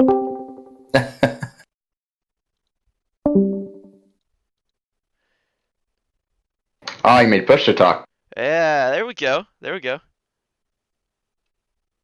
This product looks really good coming out. I cannot wait to get my hands on it on like a week or so. Oh, is this Nick? Yes, it is. Hey, Nick, how you doing, man? Doing all right. Good. Thank you for the Yeah. kind words, by the way. Yeah, no, this looks absolutely amazing coming. I know the pressure of testing and making. Oh my something, gosh, 'cause you know, I've it's been a helped, long I've helped road. test a few things coming out. Yeah, It's been a long road. I mean, I've worked myself into being sick again, for like the 10th time probably in the last couple of years. Jeez. I will say I've never been with a company that's gone into Lima testing before with a product. Lima testing. Lima All testing. right, back. All right, so what's going on? What's the joke about my testing cycles here now? Oh, I was saying I've never been with a company that's gone to Lima testing before. So. All right, let me explain that. All right, give me a chance to explain myself on that. I like to do things differently, and I get tired of the same old alpha, beta, release candidate, blah blah blah blah blah. So actually, it kind of helps differentiate the with the beta team, the different cycles of testing and so forth. So that's the reason why we do it. I mean, it's just something different. We haven't quite gotten to Z yet, so Listen, really, after 11 years work, I understand. I'm not sure how to take that. All good. That's impressive. You guys got all the way to Lima. We would have gotten to maybe golf or hotel when we were testing the 787. Oh. Well, go ahead, Josh. If anybody has any questions they would like to ask over voice, now is your time to do so, or forever hold your peace. So. Or tell us what you're drinking as you're asking the questions. So. If anyone's having trouble unmuting their mic, you might have to leave and come. Yes, I did change the permissions. You originally did not have permission to chat, but now you should. So. Yeah, Discord has a thing where you need to leave and come back if you want to actually unmute. Oh, really? Interesting. It's stupid. I know. Whenever I host events, that I mute everyone, and on unmute everyone has to leave and come. Interesting. Wow, that's musical not chairs. good. It's musical. See, chairs. they need to go to Lima testing. Discord Lima testing. Yeah, when we got to Zulu, if we had to go to another one, we'd just go to alpha testing. Now we'd start with numbers. We're at 1,572 iterations of this test now. Version 1.000000000. Yeah, there you go. Well, part of it is I think just because we struggled so much with our testing with Skyforce, and we really, after Skyforce, we learned a lot. And we realized, obviously nothing's perfect ever when you put it out. I'm hoping that Environment Force is close to being as good as we can possibly get. But, we just learned a lot. And so we really structured our process a lot more. And that's the main reason. So anyway, moving on. So I'll talk about testing. Let's talk about the product. So do we have any questions at all from anybody? Or I think a lot of them were asked in chat. But Jabez, do you have a question for us? I do. I was just curious about what the progress is for the HD airport packages. Is it going to be included with Rex 5, or is it going to be developed? All right. So do you want me to answer that one, Tim? Yeah, go for it. Yeah. Okay. All right. So we actually, if you notice on the graphic that we put on the top there earlier, which showed the Rex 5 Force products, we had something down there more coming. We actually are going to be making some announcements prior to the FS Expo show. Rex will not be going to the FS Expo show this year per se. We may show up later down the road, just kind of hanging out and so forth. But we decided because of we've got so many things on the plate for development right now, we just couldn't feel right taking the time off of that and so forth. But one of those, to get back to answer your questions, is yes, we are working on worldwide airports and in the process of revamping that product and expanding it beyond what we currently have. We we like the direction we were going, but we've decided we want to go a different direction with it. So we will be announcing some of those changes. Yeah, and that could be misconstrued as bad because we want to change direction, but we're in a nutshell, we're not really changing direction. We're adding to the direction. Yeah, exactly. Yeah, we had a vision for a long time for this product, and now we're being able to see it kind of come together. So there's some really cool stuff coming down the road. Sweet. Thank you for answering my question, and thank you for taking the time to do this Q&A session as well. Much appreciated. Absolutely, Thank you for your question, and thank you for joining us. And if any of you guys have questions that you don't come up with today, feel free to ask them at the Twitch live stream later this week on Saturday. Hi guys. Go right ahead. Oh, hi guys. First of all, I'm drinking a plain old Coke, so nothing's coming. No, disclaimers abound.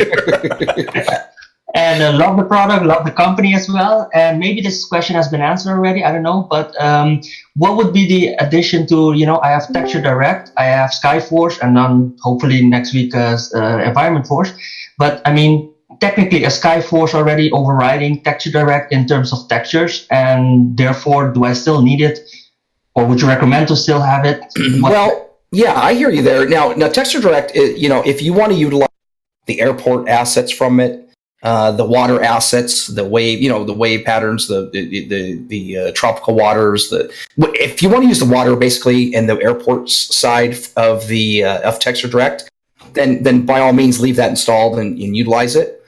But Skyforce is only the sky, atmosphere, sky related. So, and in my personal opinion, Skyforce runs circles around Texture Direct in terms of the atmosphere, the sky, and everything else. So I leave Texture Direct installed for water, not airports. I use worldwide airports for that. So the only thing Texture Direct I'm using now is water. And a lot of people say, well, I use Texture Direct because they have soft clouds. Well, so does Skyforce, and soft clouds will appear in the sim when it's needed. If it's the proper environment, then Skyforce will use softer clouds. So there's my argument for that. Okay, got it. Thanks. Okay, hey, I have a question for Tim and Reed. Hi, Are you Eric. guys meteorologists by profession, and if you're not, how did you go about researching the science behind creating a product? Well, that's more for Reed, definitely. I'm not a meteorologist, and I've always been interested, and I've always researched and been part of you could say a weather team, and I won't expand upon that. But I'm really no expert by any means. Reed, though, has more definite. I'm not a professional meteorologist. I studied meteorology when I was a really young kid. When I was in junior high, I did a paper on mesoscale meteorology and severe thunderstorm activity, and because I just loved that. I mean, I was like a sponge. I just loved that. I when I finally got into high school, I was able to volunteer at the National Weather Service during the summertime. Got to know guys that in the days when I was in meteorology, they just started the AFOS modeling system or computer system there. But a lot of the guys still pretty much drew out their maps and made the forecasting. So I learned a lot from just hanging around them. And some of those guys did technical dissertations on severe weather and so forth. And then I got into storm chasing, and it just constantly has grown from there. So that's basically my background in meteorology. Cool, thanks, man. Well, you created a great product. I mean, I remember Rex. What was it? What was your first texture product? Was it Texture Direct? Rex Essential, and Essentials, and then Soft Clouds, and I loved it from then. So I mean, it's just snowballed into something quite amazing over the years. Really good. Well done. Thank you. Thank you very much. Thanks for your support. Yeah, definitely. Wow. Well, awesome. I had something that I might actually want to. Have you guys ever experienced, like, I've been using the Rex products, and every once in a while going through clouds, I'll get this weird effect where it's like a black hole is appearing or a bright flash at night. Has that ever come about in testing? At night, a black hole? In the day, sometimes when you're going through the clouds, it'll look off to the side. There's like a big black. Oh, I know what you're Textures talking are about. going weird. Or at Okay. night, it just goes. Yep. Let me expand on that real quick. You're obviously using a shader tool, correct? Yes, PTA. Okay. You have your clouds. I don't know what they call it in their tool, but you have your cloud size set too high. There should be a limit to that, and they should cap it I believe we do. We cap it because we don't want that happening with Environment Force. That's a flaw that's built into the system. If you try to, I don't know what's happening there technically. I know Federico. We've had talk about this before. If the cloud size is expanded too far beyond a certain limit, you get that strange posterized blackish funky video effects happening with clouds as they intersect each other. Do you know if there's like a percentage of how Federico, big that is? Federico could jump in here real fast. Yeah, I think that this is basically P3D and even Xplane have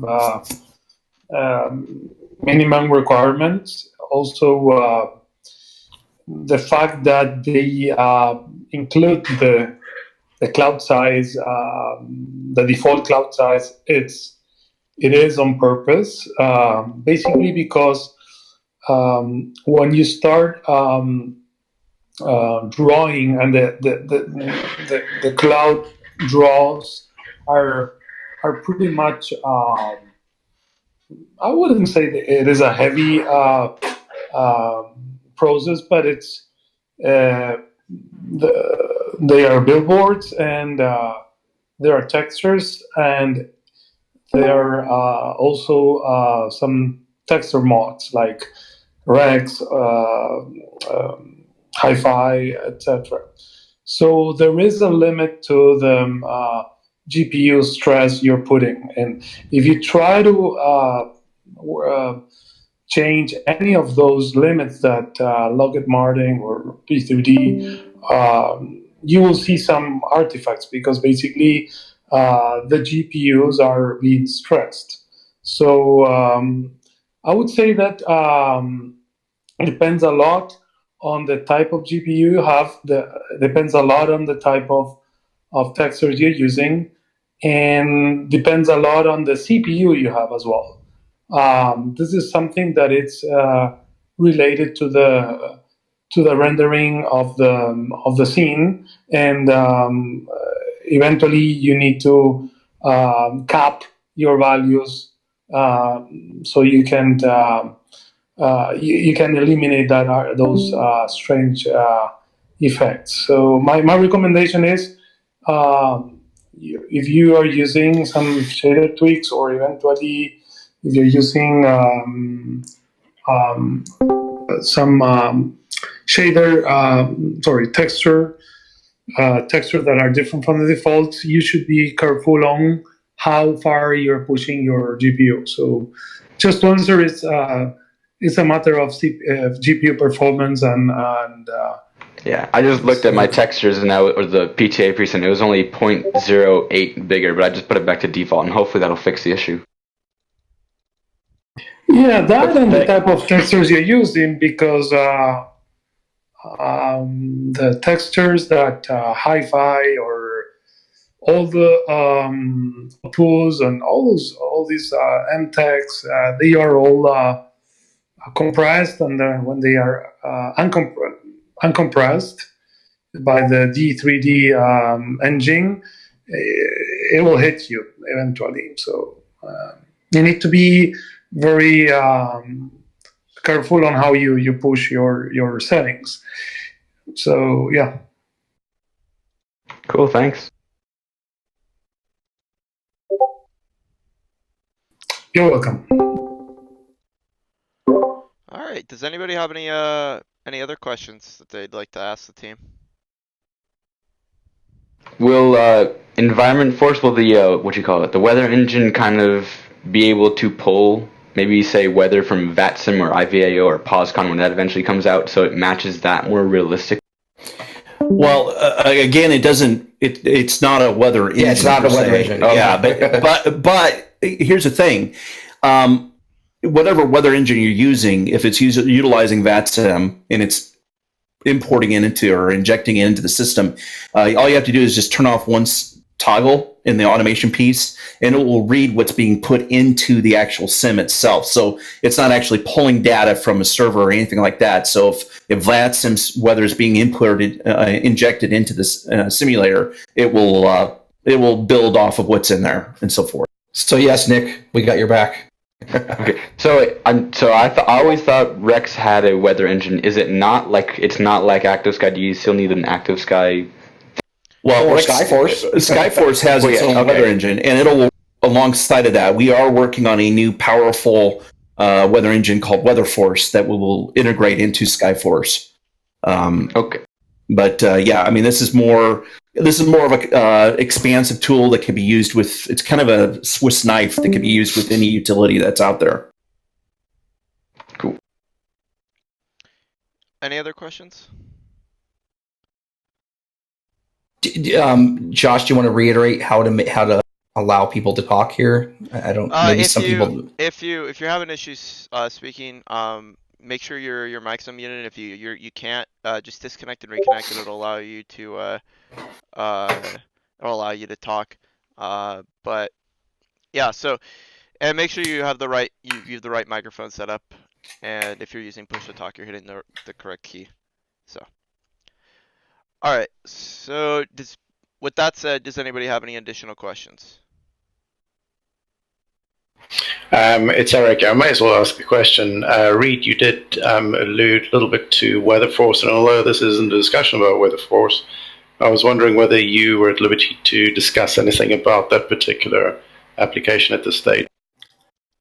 I don't want to take too much away from Environment Force, but the goal of Weather Force is to have more control over the individual elements of the actual weather itself, like specifically the temperature, the winds, the pressure, the turbulence, visibility, the cloud structures, and so forth. Obviously, smoothing capabilities and so forth. The other aspect of it, too, that we're looking at and we're investigating is a lot of the times you have a problem where the station will say, okay, there's a thunderstorm, and then it moves off the grid and moves out into this zone of nowhere where there's no weather station, but it's still there. And if you're flying in real world weather, it would be there right in front of you. It just wouldn't be over the airport that you're at. We're looking at some kind of a solution to try and help with that. So that's another goal that we're looking at to try and resolve that by looking at some of the upper level winds. Usually the 700 millibar level, which is about 10,000 feet, is the direction of the wind flow in which weather travels along. So we're going to be utilizing some of that and to try and simulate some of that effect so that if let's say you're at Phoenix, Arizona, and well, that's kind of a bad example. Let's say you're at an area that doesn't have a lot of weather stations around it, but just has one primary one, and it has a thunderstorm, but then that thunderstorm moves off to the northeast about 25 miles an hour. That storm is still there, but it's just off to the northeast. So we're looking at something to try and do that with the WeatherForce weather engine. That's pretty cool. Thanks. Yeah, I can't guarantee it's going to come out in the first version, but that's our goal. Yes, hi guys, this Rodrigo from Doha. That was my question before about that, because I'm originally from Venezuela, and currently we are having significant issues with the weather reporting back home.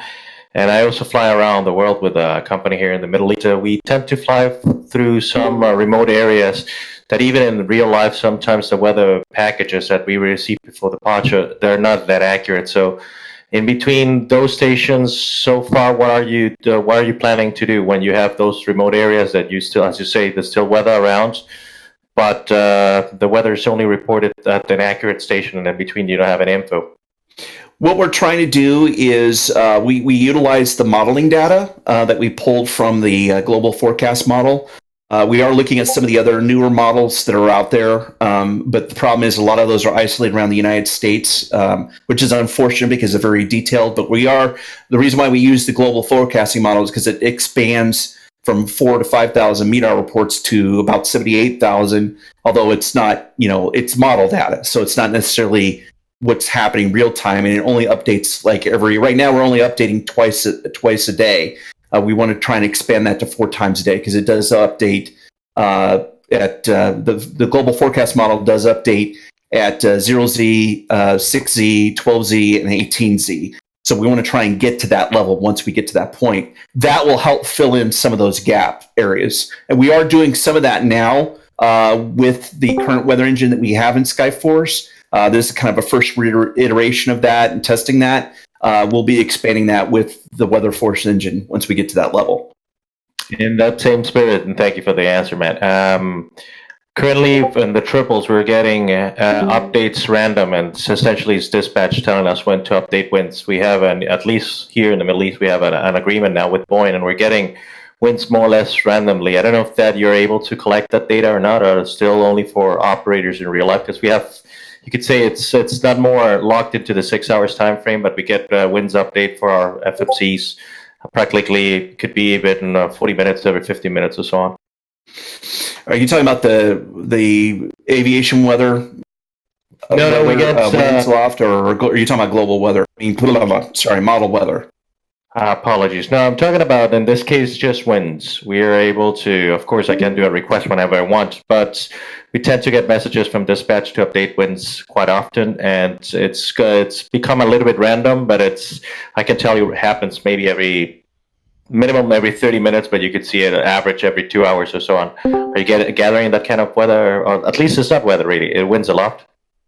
The winds aloft data that we're utilizing right now is strictly from the models themselves. We're not utilizing what's being presented through through the National Weather Service. They have an AWS service that provides the winds aloft data, which is typed out by the meteorologist. Well, I don't know if it's typed out. It used to be typed out by the meteorologist back in the days when I was at the Weather Service volunteering.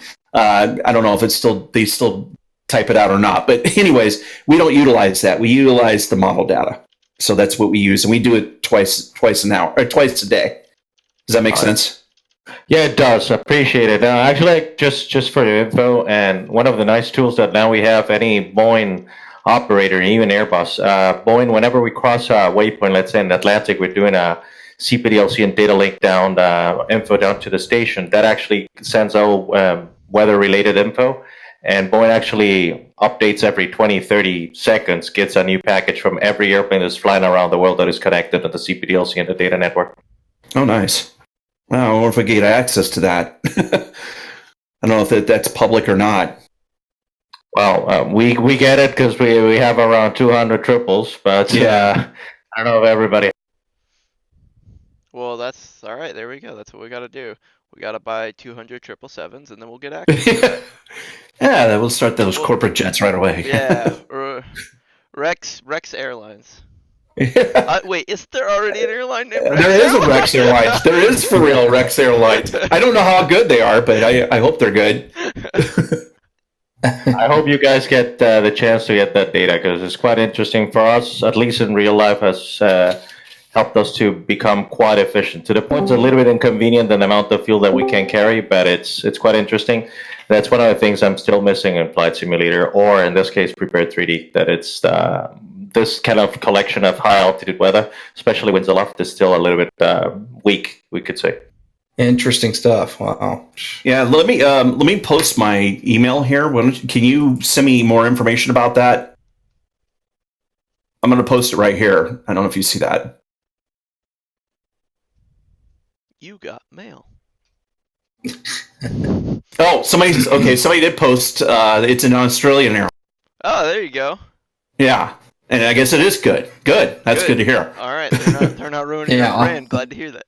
Thanks, Zero. we should get free flight. Okay. Anyways, moving on.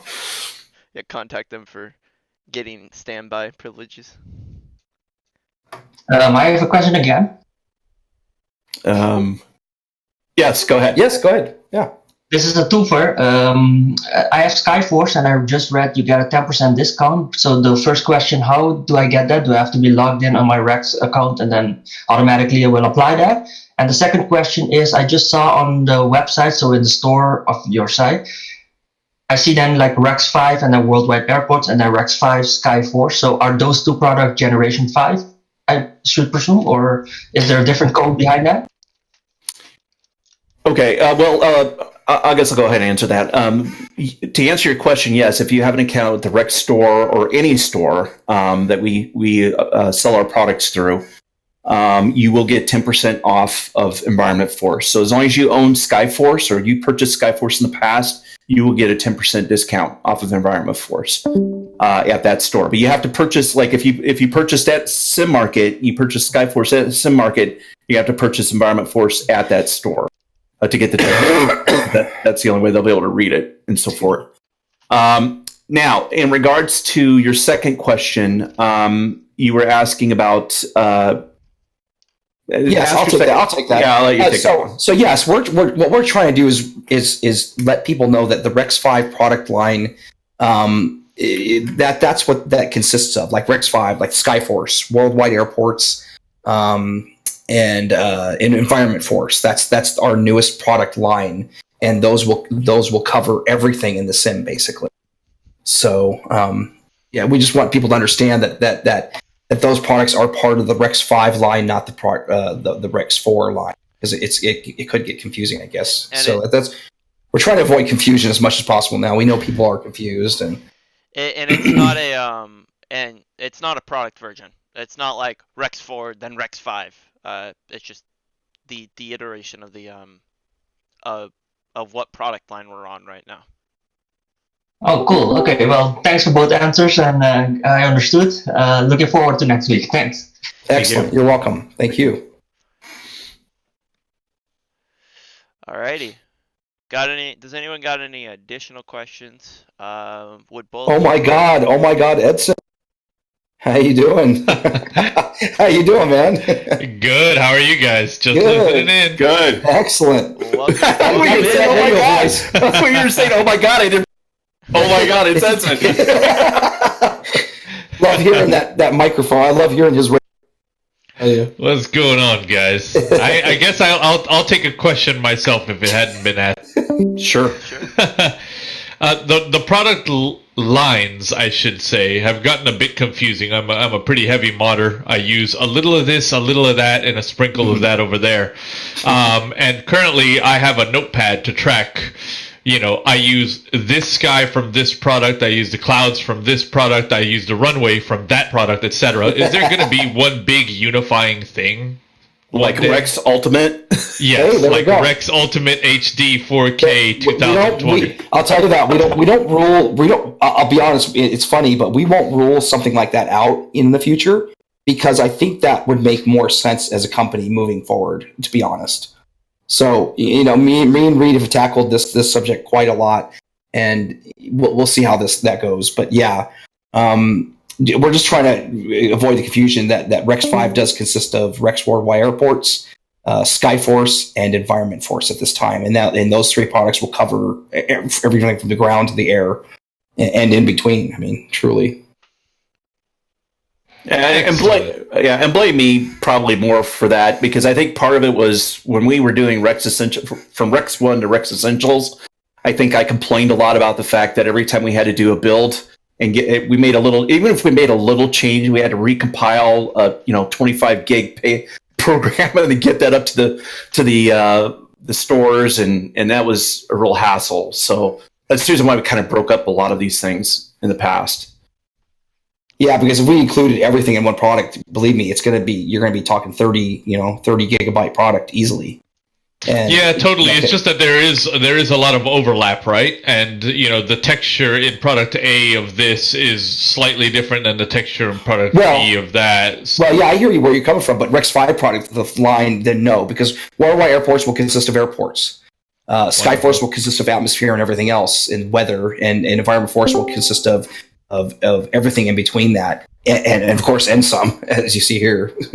So, just to answer that, what if it were in a unified product? There would be no overlap in that regard. Exactly, there would be no overlap. No. If you're using from other products, other different textures, then there may still be. Then yes, they might be. You may. But just remember, but we'll make sure that if it's all in one product, that it'll work as a smooth operation together. Exactly. Yeah, naturally. So many moons ago, you had released kind of this this program joiner that would bring together, I think it was soft clouds and texture direct or something. Yeah. That, for example, that move at that stage made my life a little easier. Yeah. When I refer to the different textures, I refer to literally within the Rex ecosystem. I mean, to me, they're my favorite. And so, but I still, I think it's like some of the runway textures in Worldwide Airports HD to me are cleaner than some of the runway textures in Texture Direct, etc. So. Oh my gosh, tenfold. Yeah, exactly. Are you kidding? Yeah. There's no comparison there, really. So, perfect. Does anybody have? Hi, good evening, boys. Oh, hey, look who it is. Is this Menard? This is Kevin? Menard. Oh, we got Kevin on board. How's it going, Kevin? How you doing, Kevin? Pretty good. How are you, Reed? Good, man. It's been a long time. Yes. Can we see some live sliders, please? Did you see the video yet?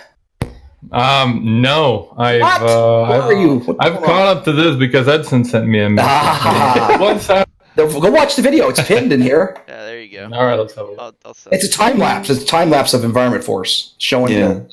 Well, you'll see. So excited about that product. We are too, man. It's been a long time. April 30th. Hey, April 30th to be released. Oh, that's awesome. Ooh, that's wonderful. Yepper. So, Edson, did you see the video yet or no? I did, and I saw some of this stuff at work at the last show with you as well. So, I've been definitely. Yeah, extremely excited since then. All right, As I sit here DCD's not tuning dead my after cloud. all. What's that? What's not dead? He's not dead after all. Got some life out of it. Good. Oh yeah. Well, yeah, we're pushing the limits. I'll tell you that. I'm surprised we have not had an X-Plane question yet. That shocks me. I So know, when right? you coming to the X-Plane? Yeah, I knew. There we go. You should have seen that one coming. Yeah, a plat. No, I'm just kidding. Well, I mean, do you want to answer that one, or I mean, What's the question? Oh, I don't. when are we coming to X-Plane? Oh, when are we coming to X-Plane? Yeah. We are. How or We are. We will. At We are. some point. That's all I'm gonna say right now. How about this? But just we will. We are. Doubt. Come on, you guys. You know. That There was you going go. to be my next question, actually, about X-Plane. Josh, how you doing, man? Yeah, not bad, thank you. Good. I was just going to ask if there was any plans on coming to X-Plane, because I mean, we have a big over at X-Plane. There's a big demand for like cloud textures and sky texture and sun textures, and it'd be nice to see Rex come along and take that under the wing.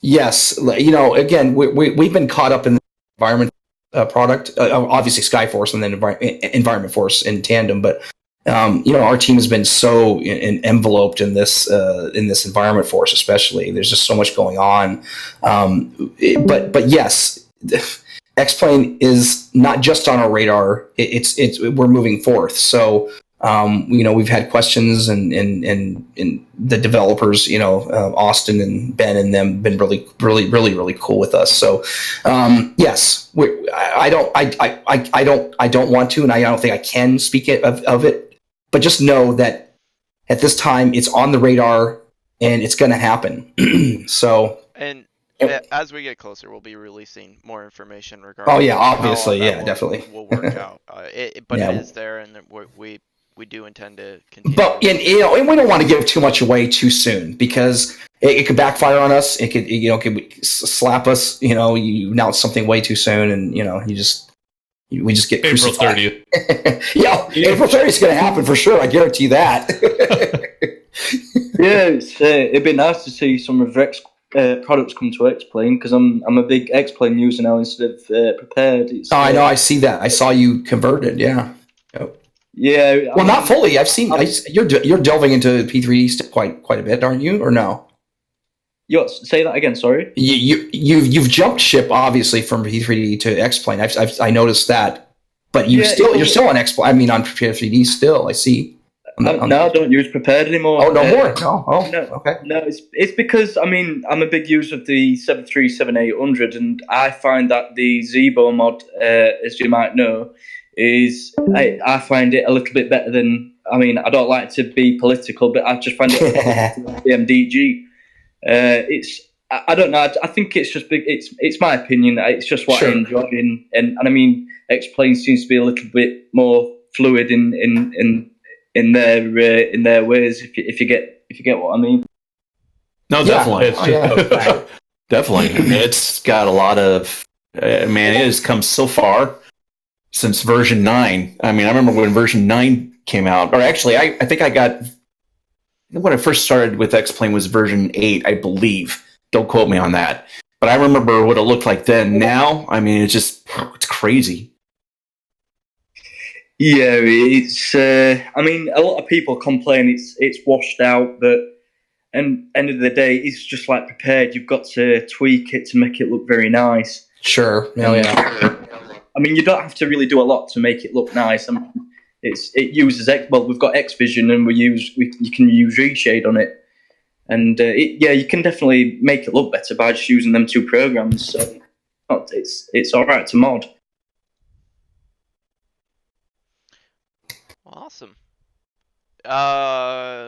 Anybody have any questions regarding Environment Force?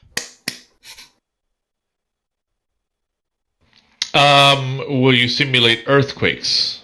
No, I'm kidding. Just No. we finally got tornadoes. Jeez Louise. We got tornadoes to a certain point, but not to the level that I want it to be yet. Edson, the one. We're working on that one. Living in frickin' on the San Andreas fault line over there. Jeez. Well, it'll be Actually, simulated if you stay around there and the one actually happens. You'll be sitting there and it'll be shaking while you're flying. All right, there you Well, technically, you Actually, shouldn't how about experience it. True. How about a feature request? Sure. So back in the Skylabs.tv community, we have a group of storm chasers, and we all use the Rex products to chase tornadoes and to find them and experience these together. I had no idea. Wow. Oh, dude, it's a lot of fun. We've got custom liveries and everything. You Storm gotta be chasers. kidding blah, blah, me. blah.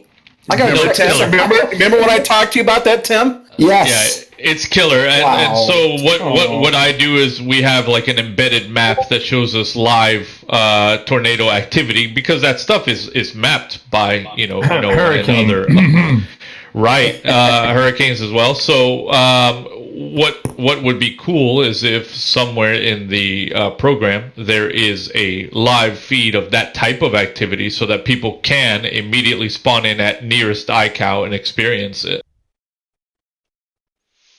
So basically a center that tells us wherever there's major or significant events happening. Yep. I will write that down. Well, I'm not going to say word at this point, because if I do, it'll probably be taken by somebody else. So I'm not going to. Yeah, we've been through that. Yeah, we've got some ideas about that. So cool. Yeah. One question I have: will there be an API so that external application can influence some of the variables in the whole mix of things? Tim? No, we've already talked about the API for different, like for texture products and stuff like that. I don't think we've really spoken internally about an API for other developers to tap into, and this is the first I'm hearing it. It's interesting. Yeah, we should talk about that, Kevin. I see a few situations where Chase Plane, for example, we have the HDR sliders right now, but it's based on memory injection, and it's not the greatest thing to keep up to date, and it has issues with VR and stuff. And it would be much nicer to have an API to an infrastructure that you guys have spent time developing that works correctly, and that we could use to influence a bit more than just the HDR sliders. Well, instead of talking live, obviously, in public. Yeah, well, I'm asking, like, if you guys thought about it. I'll be honest, I haven't thought about it. I don't know if Federico have. I'm not sure. I don't know. Well, yeah, I mean, we've talked about that. We could definitely provide some kind of interface with no problem on that. I don't think there'd be any problem creating some kind of interface for an API to take advantage of some of the features of that. The more people that tie into it to make their products work on it, it's better for everybody. No, I hear you. Yeah, definitely. I mean, there's things you can do we can't do. So, yeah. So I did write that down. So I will talk that over with our team, and we'll go into that. All right. See what we can do. Sweet. Excuse me. Alrighty. So.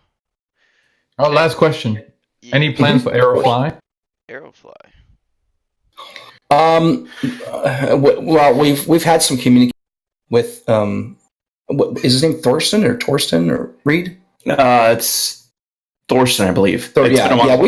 We had some communication, and some discussions, and that's and obviously that's all we can say, Kevin. So you understand that, but yes, we've definitely been dealing and talking back and forth.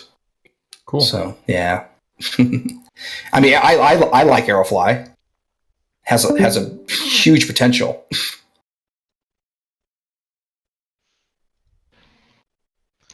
There you go. I do have one question on the airports HD. I don't know if I missed that opportunity, but if you're open to it. Yeah.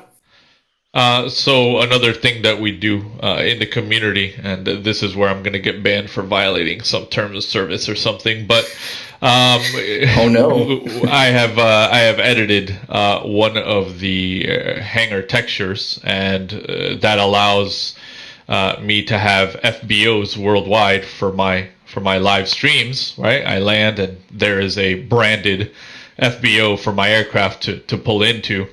Have you considered allowing a user to upload, a hangar texture? For example, mine, it replaces the less common medium hangar.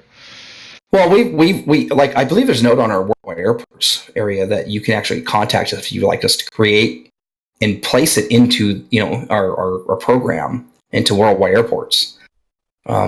So we could do that. I'll be into it. Yeah, absolutely. Yeah, I mean, we do that for, that makes more sense.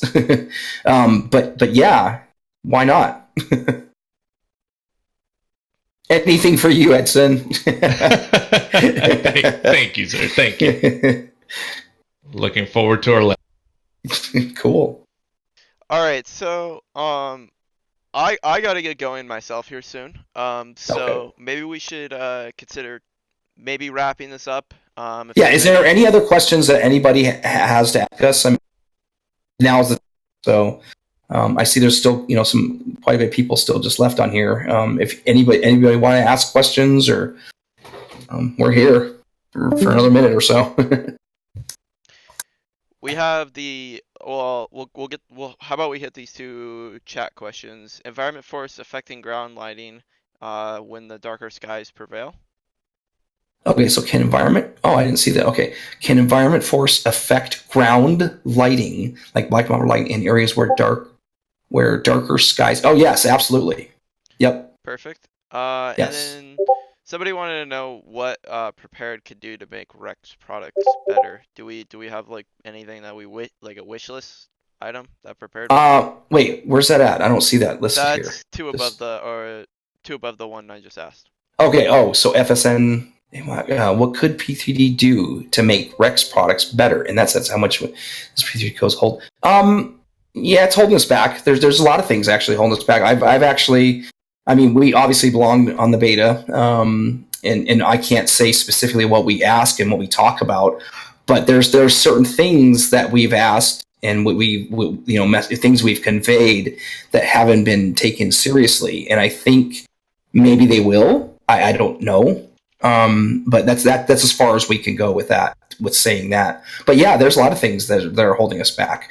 But again, environment force is a huge step forward in terms of what we couldn't do and we can't do, and we've accomplished anyways outside of their code, because again, this is a different layer outside of the sim. So environment force is a testament to what we're able to do outside of the boundaries that we're tied to. So I think we're doing good with environment force in that aspect, and we'll continue with it.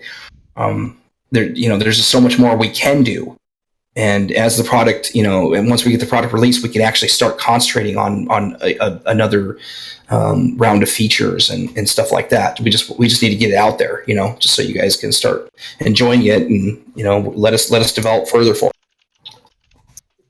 There's definitely an ear out on the P3D side. We might not hear a lot from them, but when they release feature like the live shader reloader thing, it's kind of it brings a light at the end of the tunnel, let's say, for P3D. Sure. In terms of actually listening to developers. Yep.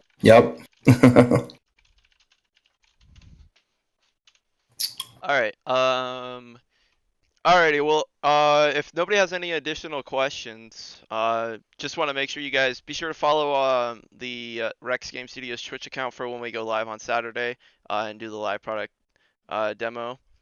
And we appreciate everybody stopping by and chatting with us and giving us your questions and feedback. By all means, it's been awesome to have you guys all here, and we look forward to having everybody in the live stream on Saturday.